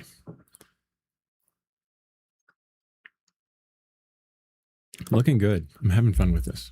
Having so much fun with this. Hopefully you're having fun and it's not boring. Let's get back into what this stream is supposed to be about. I'm so glad I did the TLDR at the beginning for everyone else because, man, I have gone way off track on it. But I love the questions. I love this is the stream. Like things just go off into different ways. Okay. As far as painting is concerned, and this may be another thing that can help people improve on making things a bit easier for you, in the whole setup process, the whole painting process. That's simpler and easier. I mix as I go. And I think that's the best way of doing things. And you really train mixing constantly. Like right there, I wanted something that kind of brownish color, but a little bit lighter. And I hit it pretty close. I feel pretty good about that. I got close to that. Happy about that one. And that's only because, the only reason why I can do that is because I mix all over again, all the time. I would never, well, I don't want to say never. The majority of when I've ever painted, I've probably maybe once or twice on a painting have mixed up paint at the very beginning or spent time mixing up paint before the session for several reasons. Number one, I have this chance to go all over the entire painting. And if I, mix up for a particular area of the painting, it always ends up that, I'm all in left field or something like that, doing something completely different that has nothing to do with the mixtures that I just made. So it opens up for that possibility. But as far as related to what I'm talking about today, we could spend hours and a whole hour or more mixing up our paint before we even start painting. And then your hour's done. Maybe you only have a limited amount of time to paint throughout the day. And yeah, it's if that is your process, you're setting yourself up for painting sessions that are a lot harder to get to all the time. Oh man, I would love to get to this painting quickly, but I need to set aside 3 or 4 hours, every time I paint. You have to be very careful with that. If that's your process, good. Do that, but you have to be very careful with it because life can kind of take over. We know this with all the stuff that is going on in our lives. And you may never find those 3 to 4 hours every day. And if soon, because that's what I ran into, soon 2, 3 years go by and you're like, you haven't painted in forever. And you find, oh, I'm not really an artist anymore. And then when you finally start up again, you realize pretty quickly that you lost a lot of skill because it's not something that sticks with you constantly. If you're not constantly really uh, building in to your brain, like mixing colors, drawing, things like this, you slowly lose that ability. It's not a simple ability like I don't know what is that you can just remember constantly and you don't have to. You get rusty, very rusty. Oof. It's interesting. I think I'm gonna bring that up. Yeah, I'm gonna bring it up here, and I think that dark value is really gonna do it for the edge of this underwear here.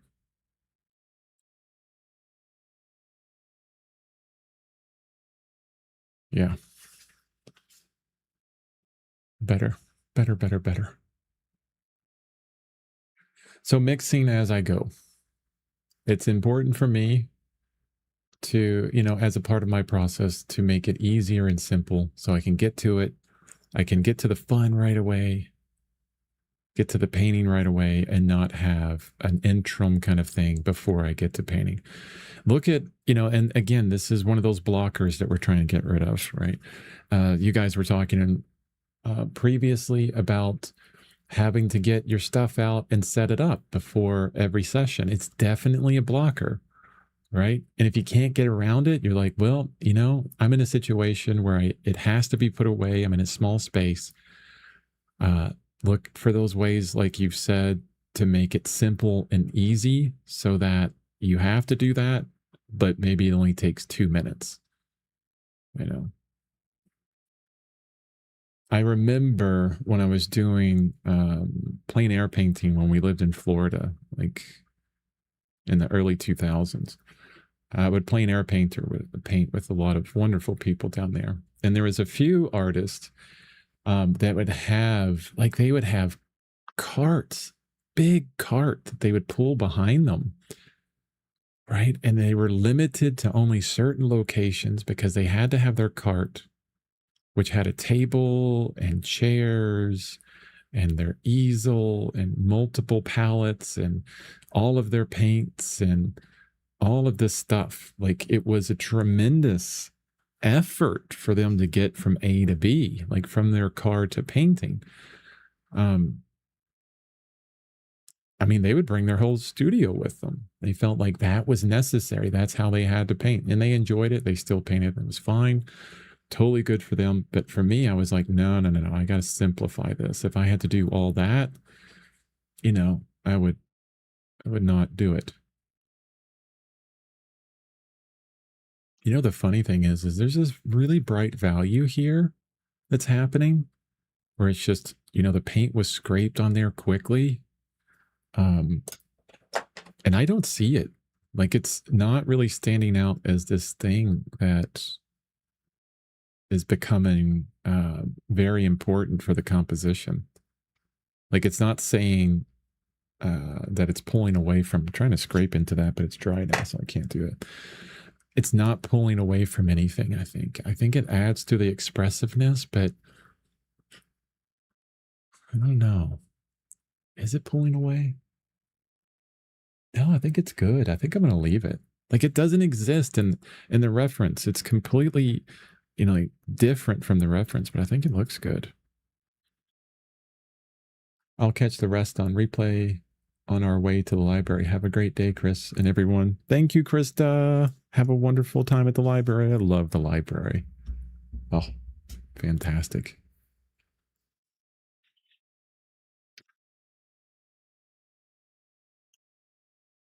Yeah, I'm going to leave that. I do feel I need a bit of this kind of cast shadow that's extended here, but in a very dry brush kind of sense. And I like this kind of angle that's happening of the light.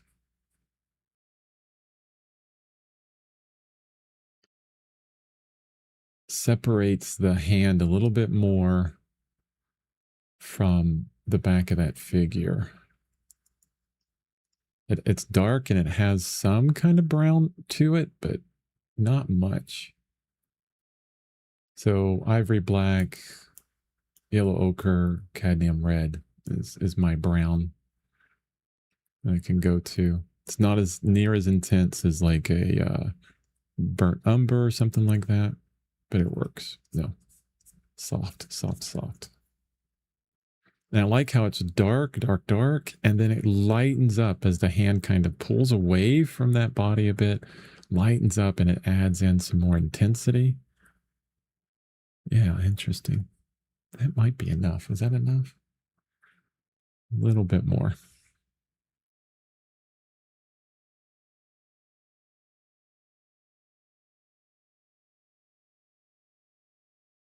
And a lot of times in shadows, we'll get more intensity in shadow areas depending on their location. So I want to intensify that just a little bit.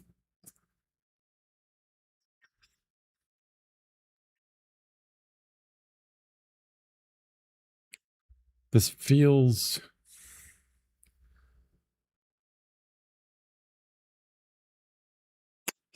too flat.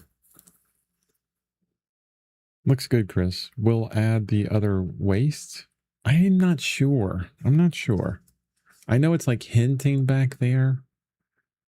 Could be something that might be important to the narrative, but I don't know. I don't know. First, I want to deal with this. It feels, what's the words I'm looking for here? A little too clean, honestly. Just too clean there. Let's scrape it. There's a dark color that's back there that I can maybe scrape into.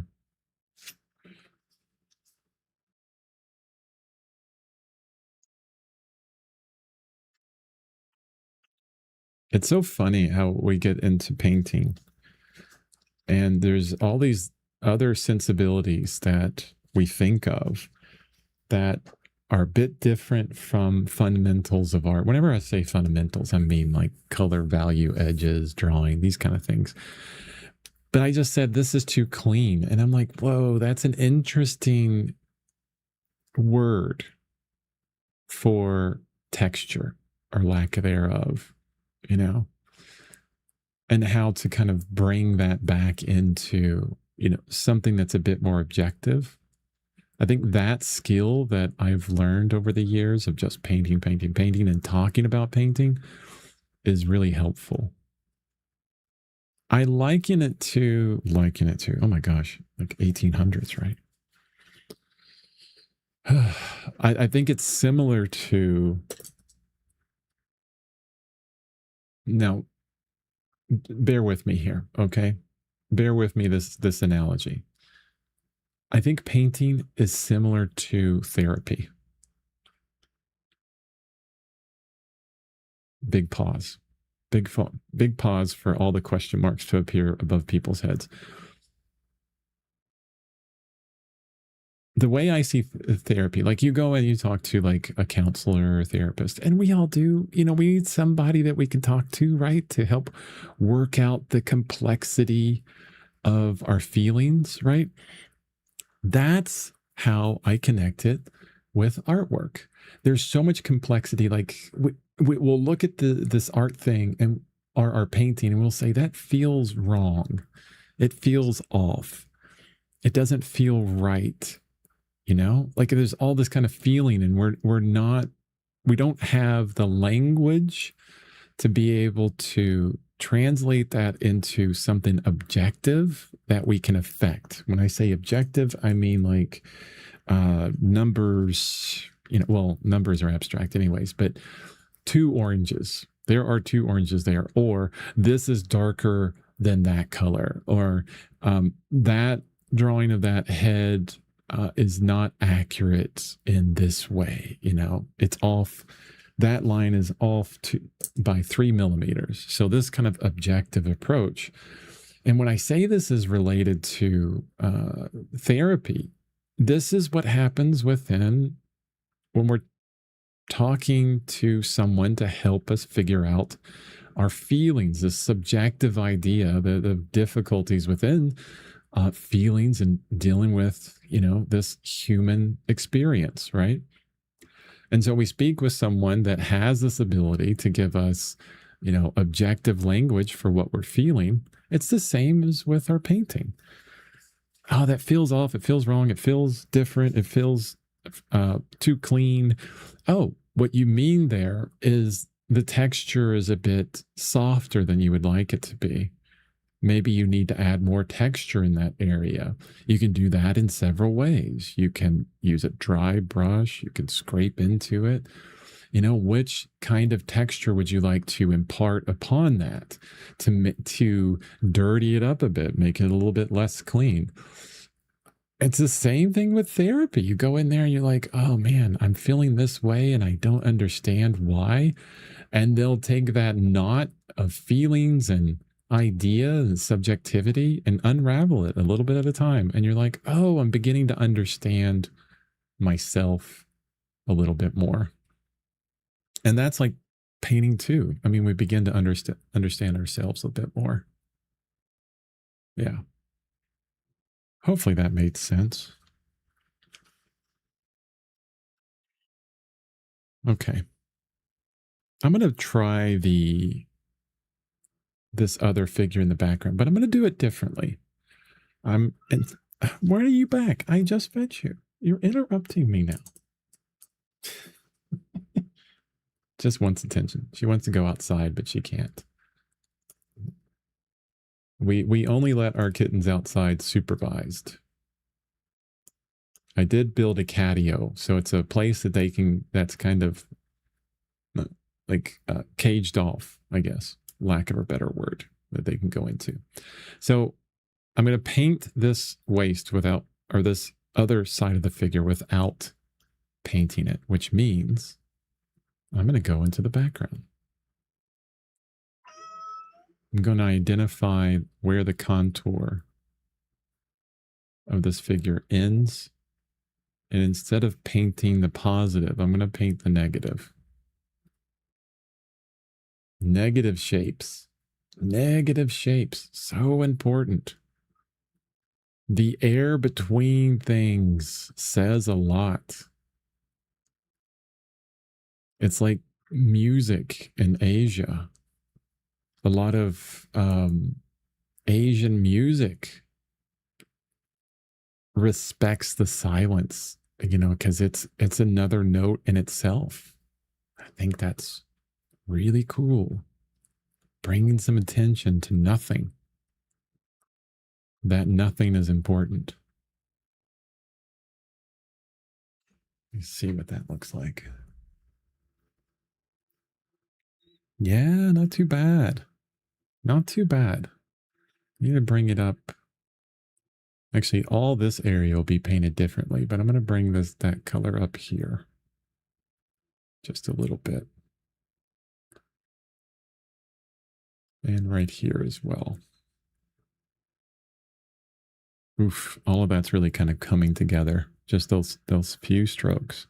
I love the idea of just a few pieces of paint put down that makes a huge effect. If we're ever painting and you're painting, and then you look at your painting, you're like, oh my gosh, I've been painting for an hour and I don't think it's done anything. That's where we got to wake up. Wake up. What are you doing? Why are you doing it? Think about it a little bit more. Look at, every stroke you put down is going to say something in a certain way. It's the words that we use. The stroke of paint that has color and value and everything is no different than the word in the sentence. How we are writing that email to our bosses or a significant other over a very important topic that we need to talk about. We got to approach it really carefully or else we'll be misunderstood in some way. And so we say, you know what? I'm going to use this word rather than that word because this one says better what I need to say and it's a little bit less confrontational or something. It's the same with brushwork. What are you trying to say with that brushstroke? If we had that amount of tension, attention, and tension, there is some tension there, right? If we had that amount of attention with everything that we do with your focus, we would learn so much more about the world, ourselves, and I think always make a better painting. That attention is huge. Pretty good, but doesn't really say what it needs to say. What does it need to say? It does need to say I'm a body back here. I'm not the foreground body, but I am another body. What part? What part of that really says I'm different? I feel like, if there was no strap of underwear on that body, it would just look like this kind of nothing. Or maybe it wouldn't. It would be more of this idea of like we're leaning more on an idea of like, oh, where we see the hand there, so there's got to be a person back there, right? We lean heavily on our understanding of the world already, but I think it has to be the underwear. That small stripe that's a bit warmer, a bit darker than that background. And we don't even need much because this is all very transparent, scraped out paint. We just need something that is probably just goes opaque a little bit more to indicate that. And then it separates from the contour out here just slightly. It's like the break in that contour that it creates.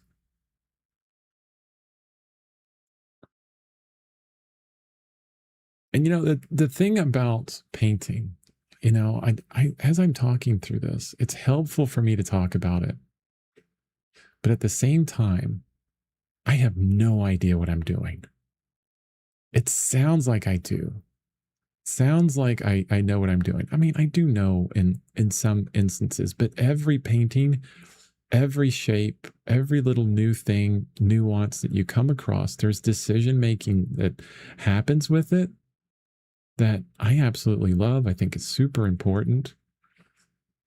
That's where the interest comes from it, where it's like this, it's always a different thing, a new possibility, even though it's like the same figure I could be painting over and over and over again. It's like, oh, well, we got this specific sensibility that I want to grab, and I've not done it in this exact way before. But let me lean on a lot of the words that I say to maybe help me out here. Yeah, that's pretty good. Those little light stipples that are there need to go away. It's a little flat too. See, there's this tiny kind of curve down right at this edge that indicates, oh, I'm going to continue on into a different part of the body. Like there's a roundness there, and I'm trying to find a place to put my finger. Darker, needs to be darker.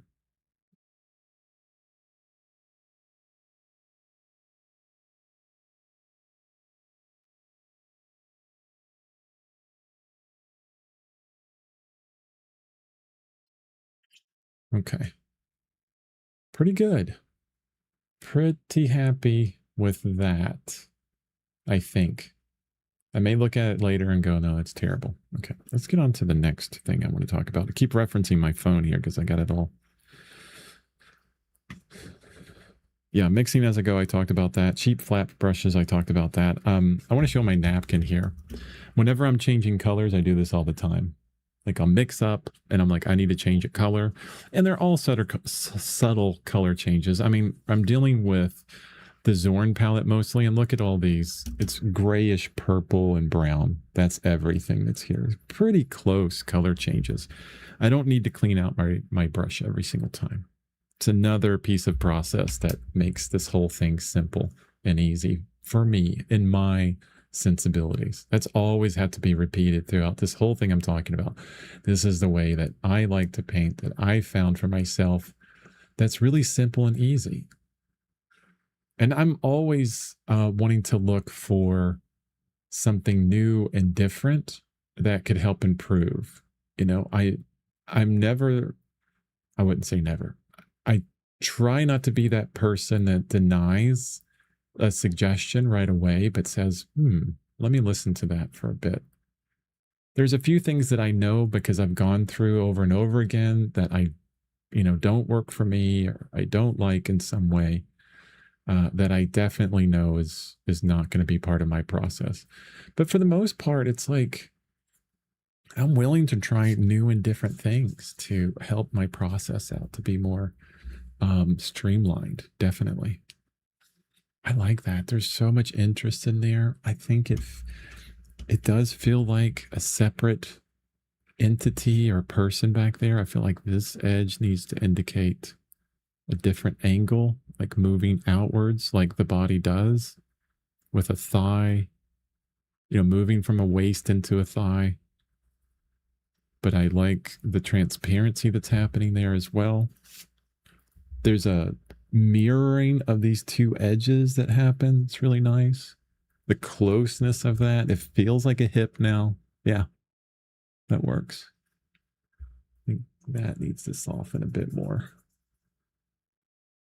Oof, yeah, that worked. That softness kind of matches with a lot of soft that's happening here and kind of feels like they continue on. It's all interrupted by harsh edges in a lot of places. Okay. Now, the one part that I wanted to talk about with the whole simplifying the process, and I know a lot of people may see this and they're going to say, no, that's not going to work. You're going to end up killing your painting. Your painting's not going to last for hundreds of years. Yeah, it probably won't, and I'm okay with that. I'll be long dead. I'm not going to be living for another 50 years probably. Hopefully I will be 101. That would be fantastic. I would love to be a centennial. That'd be great. But, 30 years, I may not be around, and that's okay. Hopefully I get, a few thousand more paintings done. That would be great. But I don't care if my painting lasts for 500 years, okay? It is so hard for that to happen. I know we have paintings out there in museums that have been around for hundreds of years and that, restorers are constantly working on them. But I love the paintings that change over time. Example, Sistine Chapel and the Mona Lisa. So Sistine Chapel by Michelangelo was restored years and years ago, a few decades ago, and people got really upset about it because they knew it as one thing and then they cleaned it up and all these bright colors came back. It was a completely different chapel at the end of that. One, it was X before and Y the other. And that's the process of paintings and things happening over the years. Same thing with Mona Lisa. They cleaned the Mona Lisa, it got brighter. It changed the painting tremendously. People got really upset about it. I think that's fine how the painting changes over the year, either by us affecting it in some way or by it degrading, falling off the wall, like The Last Supper by Leonardo da Vinci. Or I heard recently from Nicholas Uribe was talking about the Jericho's Wrath of Medusa, which is like one of my most favorite paintings ever. I didn't know that when he painted that, he was using processes that were not very archival. I say, we think about this word archival, okay? And the Wrath of Medusa by Jericho is falling apart because, Wrath of the Medusa painting. Because of the way he painted it, okay, it's not going to last forever. It's going to go away eventually. And we think, oh no, it's so terrible. Oh, this beautiful painting that won't last forever. It was painted in 1819. How many years ago is that? We're in 2000s. So 210 years about? 210 years. And, that it has gone through, photography. We have photos of it, over 100 plus years or whatever, 200 years away. I don't know when when photography was first invented, but that's fine.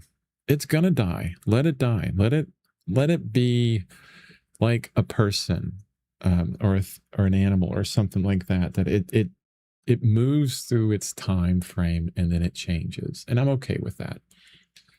And oh my gosh, that was a tangent. It was definitely a tangent. The reason why I'm talking about this is because on my cleanup, I use safflower oil in a can. It's a sealable can. And I take my brushes, I put it in there, swish them around till I get most of that paint off out of the brush. And then I squeeze out the rest of that oil out into my napkin. And then my brushes go right into a can. Okay. Right into the can there. And they sit upright. And they're fine for months. They don't dry out, they don't get hard. They're fine, just like that. I discovered this by accidentally doing it. Oh no, I didn't clean those brushes out with soap and water. What's going to happen to them? Well, they were fine for 2 weeks. And I was like, oh, maybe I don't need to clean them out with soap and water every single time, because I used to. Okay. I used to, after every painting session, I would do the same thing, clean out as much paint out of my brushes as possible. Then I would take them into the kitchen and then I would clean them with soap and water. And it was this like kind of arduous thing that I had to do after every session. And then it was so nice to get rid of that, to not have to worry about it at all. And that was another reason why I moved away again from water mixable oil. I said I was going to transition to it, but then I found that with water mixable oil, um, that will dry into your brushes and they will be useless. They just turn into a brick. So I had to clean my brushes with soap and water at the end of every session. And then the brushes that were these super cheap brushes that were staying so nice for so long started splaying like really quickly. And it was because of the water and the cleaning process. And I'm like, nope, let's not do that. So I'm back to traditional. Although I say this, I have the water mixable oils and I'll continue to use them for certain scenarios, because they're good for that. Or if I don't touch them in a year or two, I'll give them away. I'll say free water mixable oils, just pay the shipping. But safflower oil from the grocery store works just perfectly. And I don't even clean that can out very often. It's sludge in there. If there's a little separator on the inside of the can where I can, the brush touches the top of that separator. It's got holes in it, and all the sludge kind of falls to the bottom of the can, and then clear oil ends up at the top, somewhat clear oil. But no, you don't have to wash your brushes out. Definitely not with solvent every single time, and not with soap and water every single time. You don't have to do that. And I know I'm going to get a lot of people saying, oh, that's not going to work. Your brushes are going to dry out and they're going to die. No, I like, in the TLDR, I showed this brush that's been sitting here for like 6 months or so. Just fine. It's a little stiff, because that oil in there is still getting a little bit kind of stiff, I guess, in some way. But yeah, I cleaned that out 6 months ago. Look how sharp that is and beautiful that is. You could shape it perfectly. Still works. Would the safflower oil work for the water mixable oils? Probably. I mean, water mixable oils are oil paint. They're the same as traditional oil paint with linseed and safflower oil. It's just they do some magic chemistry with those oils so that they can be affected by water, It's still like, if you look on, at least Winsor and Newton, they'll say something, something linseed oil. So it's linseed oil that's been affected in a chemical way. So yeah, I could totally probably do that, and not have to worry about it whatsoever. Because water mixable oils, there is like a ratio that you can use. You can use them with traditional oils. Like if I wanted a particular color that I had in my water mixable brand, I'd add it right on my palette, mix it together, be just fine. It's still oil. So yeah, probably right.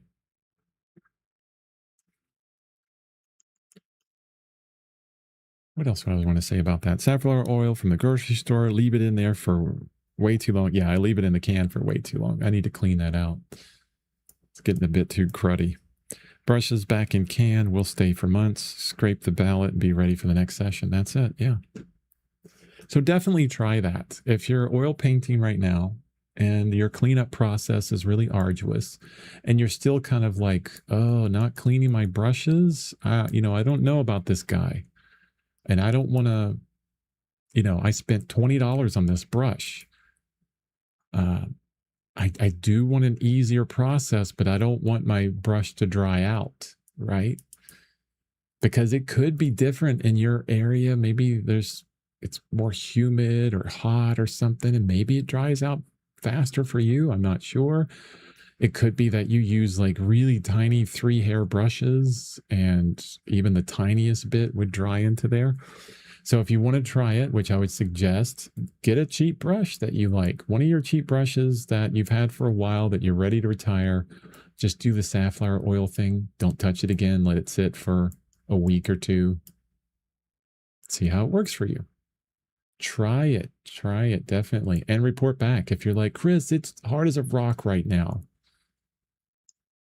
Make sure you clean out as much of the pigment out of that brush as possible with the oil, and then squeeze as much of that oil out of the brush as possible into a napkin, and then just let it sit. But if you do I'm going to say this, half-assed job on it, and there's still a bunch of paint in there, and then you yelled at me for it drying out, that's on you. Okay. There's still some cleaning there. It's just a lot faster than doing a 2-step process with soap and water. And of course, I don't think I need to mention no solvents. You don't need solvents for oil painting. The only time, and I say this all the time, the only time you need solvents for oil painting is you get a certain feeling with solvent and oil. If you like drawing out your painting at the very beginning with solvent and then alla prima style going right over it.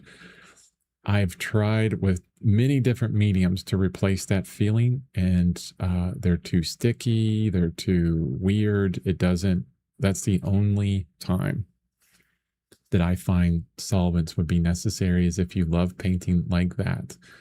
I did find it worked really well with water mixable oils and water or their thinner to start out that way. And it worked pretty well. It felt pretty similar to what I remember of solvents. Haven't used solvents in years, so I think it felt pretty similar. And I talk about that on my complete guide to water mixable oils. Zuby says, LOL, okay. I hear you.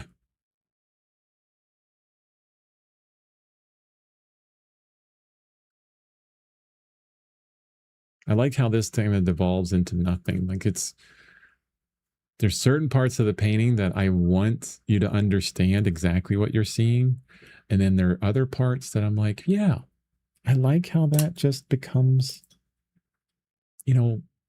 shapes and nothing.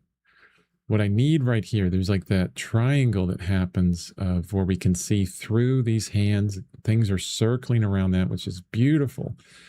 But there's a part of this body, that line that needs to continue up and be right there, but a lot lighter. Not that value.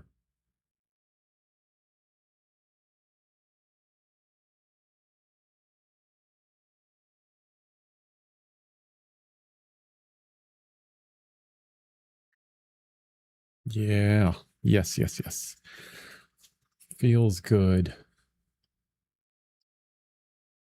I'm not going to be able to finish this painting today, unfortunately. I would love to finish it. I mean, what is this, day 4? What did I write down?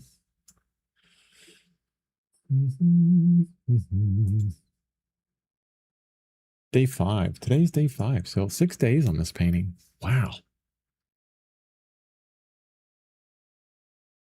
I'm the kind of artist, like, I know I watch Nicholas Uribe. I love his painting, but he'll sit there for 4 or 5 hours in a day working on the painting and get it done within 2 days, most of them, or 3 days, unless it needs longer, right?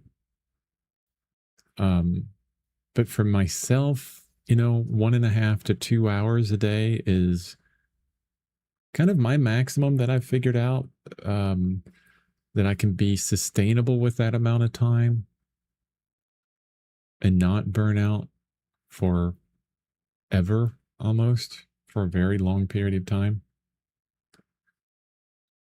But that ends up in paintings that go over days and days and days. And then, I come into this kind of, socializing my artwork. And then when I'm working on the same painting for days, I worry, oh, people that are watching this are probably getting bored. Oh, it's the same painting. He's not on to another painting. I think maybe because I do the same thing. It's all me. That lack of attention that we have, that lack of patience, I think. And I say we on that, right? It's not you, it's we. I am not removing myself from those issues. Thank you, internet, for my lack of attention. And video games. Oh, I love my video games. Who doesn't?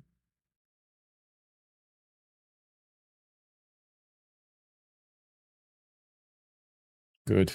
Good, good, good. Really good progress today on this painting. Hey, Matthew, just checking in. Extra busy with work today. I'll watch the replay later. Okay, cool. Awesome. Yeah, maybe I'll start the stream later so you can get in here and listen to me longer. I did a TLDW at the very beginning of this stream.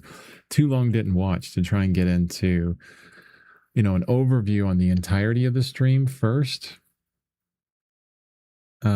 For the people that come into these streams and think that they're their videos, because on YouTube, when they show them, it's not whenever they show them. YouTube doesn't show streams very often, like natively, I think. But a lot of people come into it, and I want to have content or artistry in a digital format. I like saying it that way, that meets people where they're at in multiple places. And if you want to jump in and out of it real quick, I think that's possible within, if I do an overview on the whole thing I want to talk about, then say, hey, if you want to stick around for all the rambling, you can do that. Okay, so I'm happy with everything happening in this painting right now. I'm going to go over a couple things. This like poopy brush work that's just like thrown in, I love it. I'm going to keep it. Hey, there's Chris coming in at the end. I need to start these streams later for you guys. I'm sorry, but good to see you, Chris. I love that. Like even this little mark that was like haphazard, that was the very first day, probably the first of like 10 marks. This is just blank paper here. Nothing on it. That's fantastic. It says everything it needs to say. Up in the reference, there's all detail up there. I don't need it. I don't need it. It's fantastic.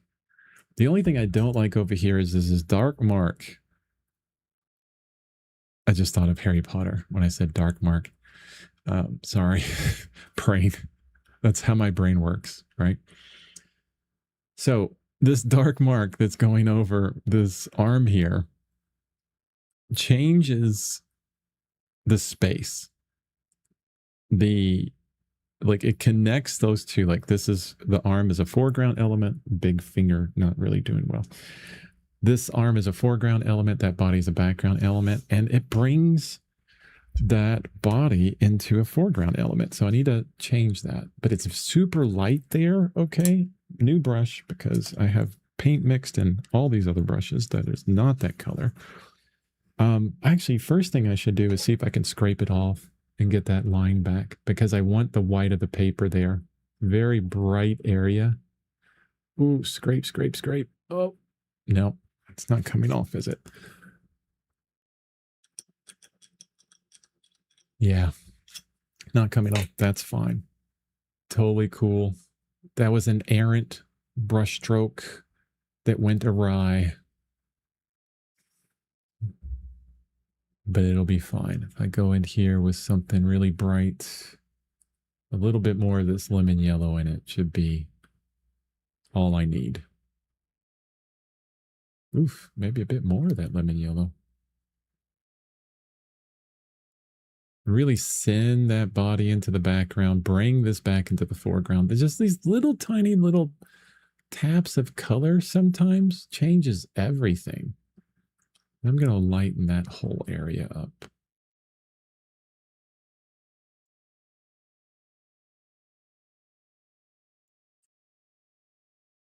But then I love the lost edge, how it happens there. And I want to kind of bring that in a little bit as well. Lose that edge. Lose it. Let it go. Title this painting, Let It Go. And oh man, I just thought of Elsa. Let it go. Oh my goodness. Let's not get into that. We don't want to get into that. And break some eardrums with my singing of that movie. I forget even got the name of the movie. I just know I'm going to call that movie from now on Let It Go. Yeah. Yep, that's me. You're welcome. Terrible. Terrible, terrible. Okay. That's good. So now I have a separation and definitely foreground arm, background body. I can feel so simply, I can feel this thumb right on top of that arm. And I can feel this whole like thumb and the meat of that part just really coming out at me. And it's those marks that I did that I wanted to indicate like the roundness of that. I kept them in. I even a lot of the strokes I put in there were going round that form, and it feels punchy. It feels like like here it is. It's going like this, rah, right out at you, right? I love that. It's fantastic. So that feels really good. I like the shudder that's happening here. You know, you got like a shudder of fingers, right? There's some movement there. It's more paint. We know that's a hand. We got enough to tell us it's a hand, but then it's all about movement there. There's this little thing, that little bit though. It's a little too sharp. Let's soften that. Very lightly soften that. Even like I left some of that darker value there. I think that's fine. I think that's fine. It doesn't attract too much attention. And then here we still have some of the white showing through the canvas. That looks great. Even though that value doesn't exist in our reference at all right there, I like that it's paint. And having that idea that it doesn't have to be so referential, so referenced, so copied. We can look at paintings for their paint as well. You know, go up into a museum for a painting that you like and get like the tip of your nose right on the end of that painting, set off the alarms, and you know, try and get that close before security takes you away. And look at those paint. Look at the paint, how it's applied. You know, look how Rembrandt applied that paint. Go on to like, what is it, Google Art something or another, or the museum itself. A lot of museums take extremely high res images of these paintings. You can zoom in and look at every single little crack in the Rembrandt painting. You can look at how close, you know, the closeness of that brushwork. It's paint at that point. It has nothing to do with being an eye or a nose or anything else. But it's at that point, it's paint and just kind of reveling in the paint. I love that. Yeah. It can be paint. It doesn't always have to say exactness. It can be paint. Tomorrow I'm going to start on this hand. I think this hand is beautiful. All of it's you know, the thumb that's going to be coming out of here. I've prepared for that thumb with that really dark shadow there. It's going to come out very simply there. I would love the idea of this starting out as a thumb and then it becomes a brush stroke, right? We're really thinking about, you know, object or description of what we're talking about and then devolving it into paint itself and loving that idea. Really fantastic. I love how these little marks here, I scraped it out like probably first or second session. I think the first session to prepare for that lighter area. They don't look like fingers yet, but I'm pretty sure that I can do super simple changes within that, just within their edges to make them say fingers. Or two things at the same time, like have the zen of both of them, like where we're holding two opposites at once, where it's paint and it's a finger at the same time, you know, and that duality, like playing with that duality and finding the connection between the two, I think would be great. I do want to, let's go ahead and gray out behind that hand first before I leave.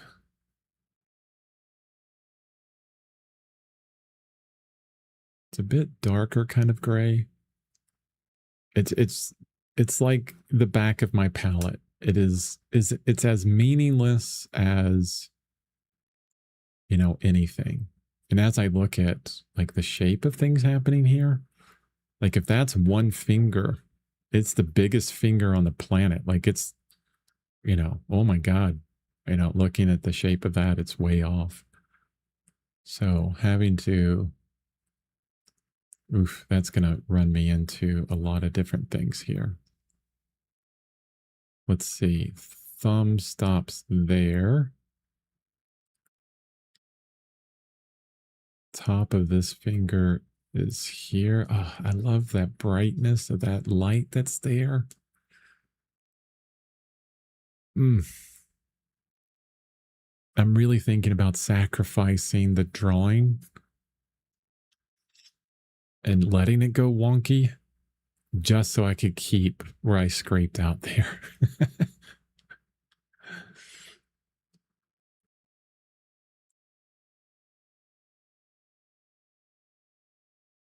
Let's bring the bottom of it up into that gray.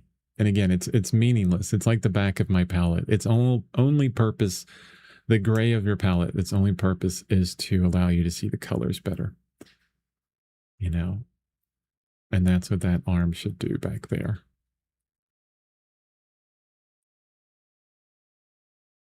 Oof. That alizarin. Oh my goodness. I need to buy an alizarin in Winton because I'm using an alizarin from M. Graham Pro brand, and there's a higher pigment load within professional brands. So you mix it with your student brands that you like so much, but then it just kills every other color. You just got to barely tap it. Just a little tiny bit on the end of your brush, and that will go for days.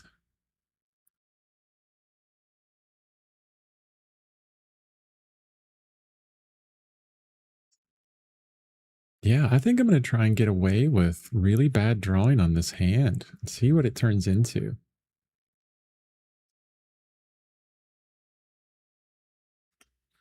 I love trying to get away with stuff on paintings. Like, I love saying it that way too. It's like I'm, you know, I'm walking into the bank, right?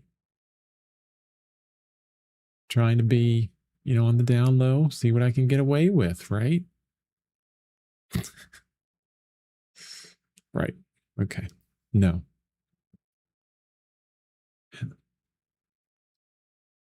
How little can I do? How lazy can I be and say enough with just a little tiny bit? So much fun. Because before, my entire sensibility of painting, you know, years and years ago was all about making it look like the photo.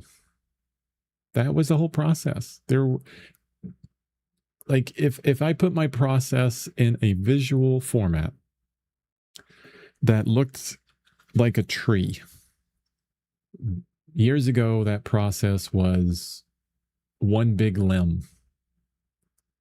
You know, it's like a family tree in Kentucky. I'm from Kentucky, so I can say that.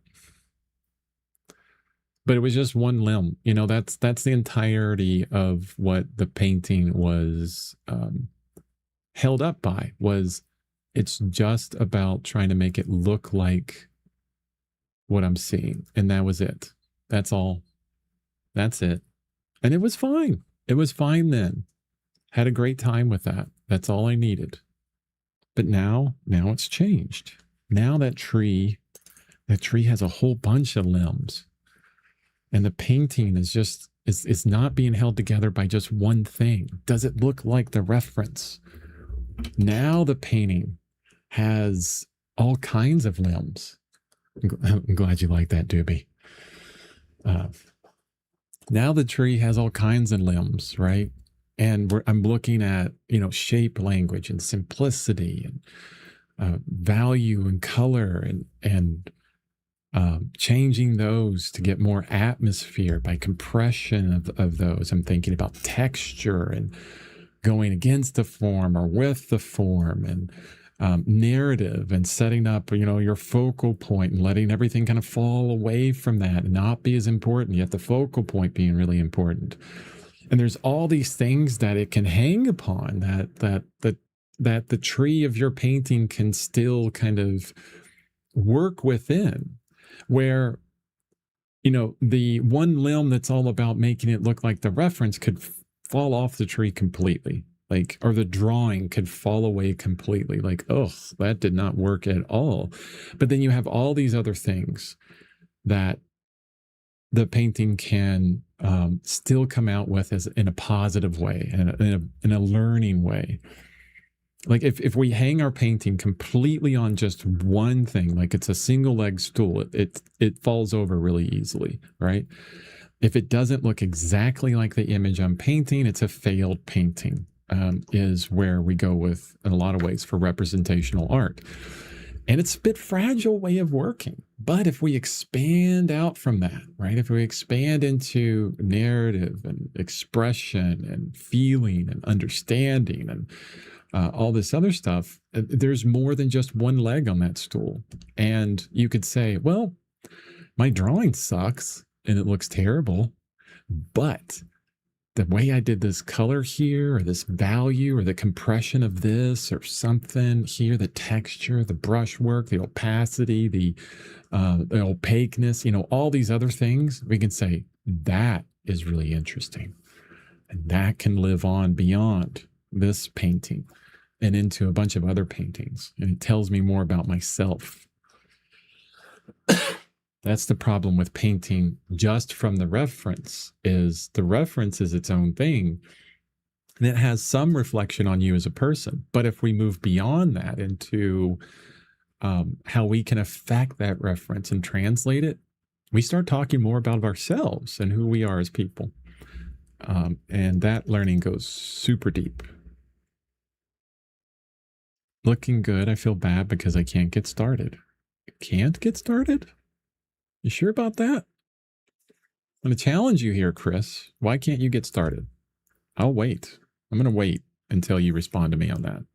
Why can you not get started?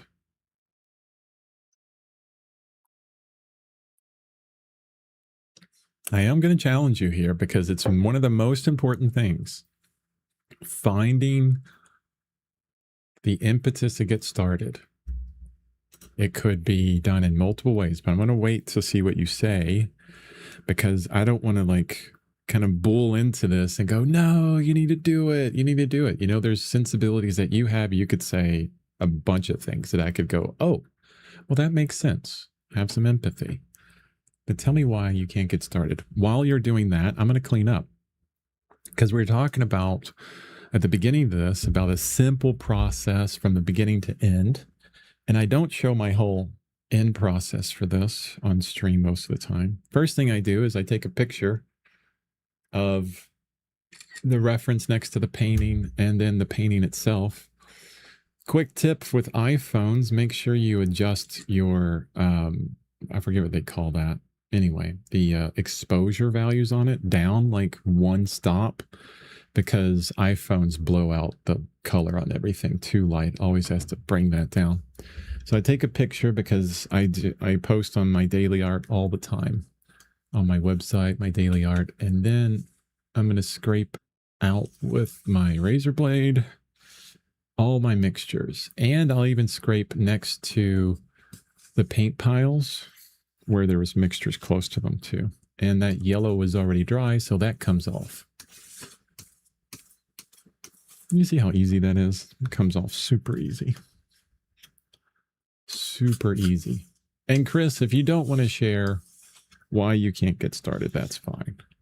I would like for you to share because I think when we share those kind of things, our own sensibilities and issues that we're having, if I can help one person, I bet you it would reach thousands of people and help them as well.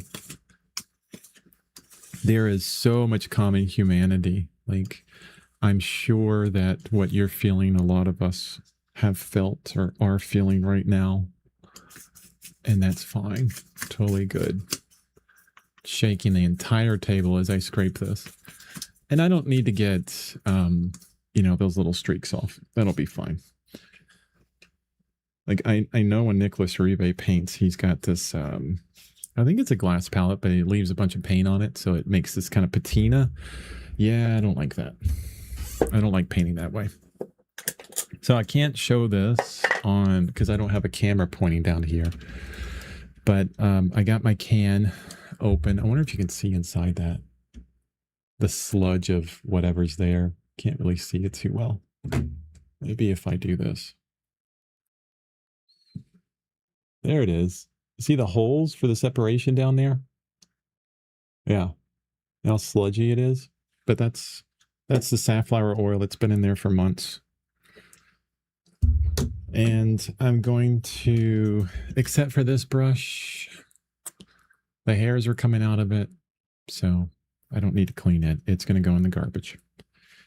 So like this brush here, I've already pulled a bunch of paint out of it with my napkin. It's going to go into that safflower oil. I'm going to swish it around a lot. And I'm pressing down on it in those, the separated portion of this can so that it's bending the bristles inside there. That's fine. It's not going to hurt it. It's okay. The bristles will bend and it'll be fine. It's a synthetic brush. And then I'll do this with it. And it's pretty clear. You can see how clear that is. There's not much paint in there at all. And then this brush goes right in the can. Done. It won't dry. It'll be fine. It'll be nice and supple tomorrow when I use it.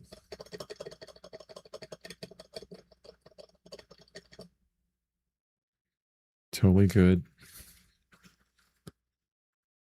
And I'll just do all my brushes this way. Some of them go a little bit faster than others, depending on the bristles. Like these hog's hair, they clean out super simple because there's not as many hairs in it, I think. And so there's a lot of space in between them. And I'm not going to wash these with soap and water afterwards. There's a little bit, like a tiny bit of oil that's left into these brushes of that safflower oil. And that's it.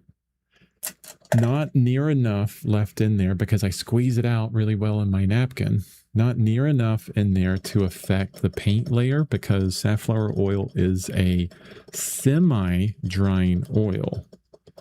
I looked this up. There's sunflower oil and safflower oil that are semi-drying oils, which they will eventually dry. Eventually, but after a long period of time. Linseed oil, walnut oil, those are drying oils. They dry a lot faster, okay?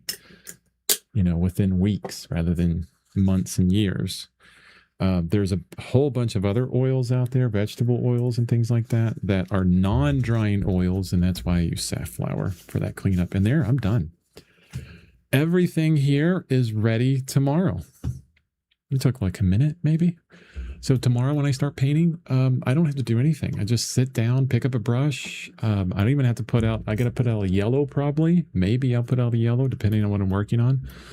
You going to focus on me today? Hi. My camera doesn't want to focus on me. Okay, Chris, we'll come back to you on feeling bad because you can't get started. If you don't want to share, that's fine. Totally cool. But I believe in you. Get something done. Do a sketch. Do something, please. I want to see your creativity. I want to see your artwork. I want to see your narratives and you as a person on a canvas or paper or whatever you do. Share it. Do it and share it. All right, guys. Thank you so much for joining me here on my stream, my rambling of days. Go to chrisbevan.com, which is right there, chrisbevan.com. You can support me by liking and subscribing on YouTube. That's the easiest. Or going to my website, signing up for my newsletter. That's the next easiest thing. Buying my paintings, the next level of support, as we know, right? And then other things. Thanks, Doobie. You have a good day too. Everyone, have a good rest of your day. I appreciate you. And I'll see you tomorrow on Wednesday to continue this painting, unless I get busy or something. But see you tomorrow. Thank you. Bye-bye.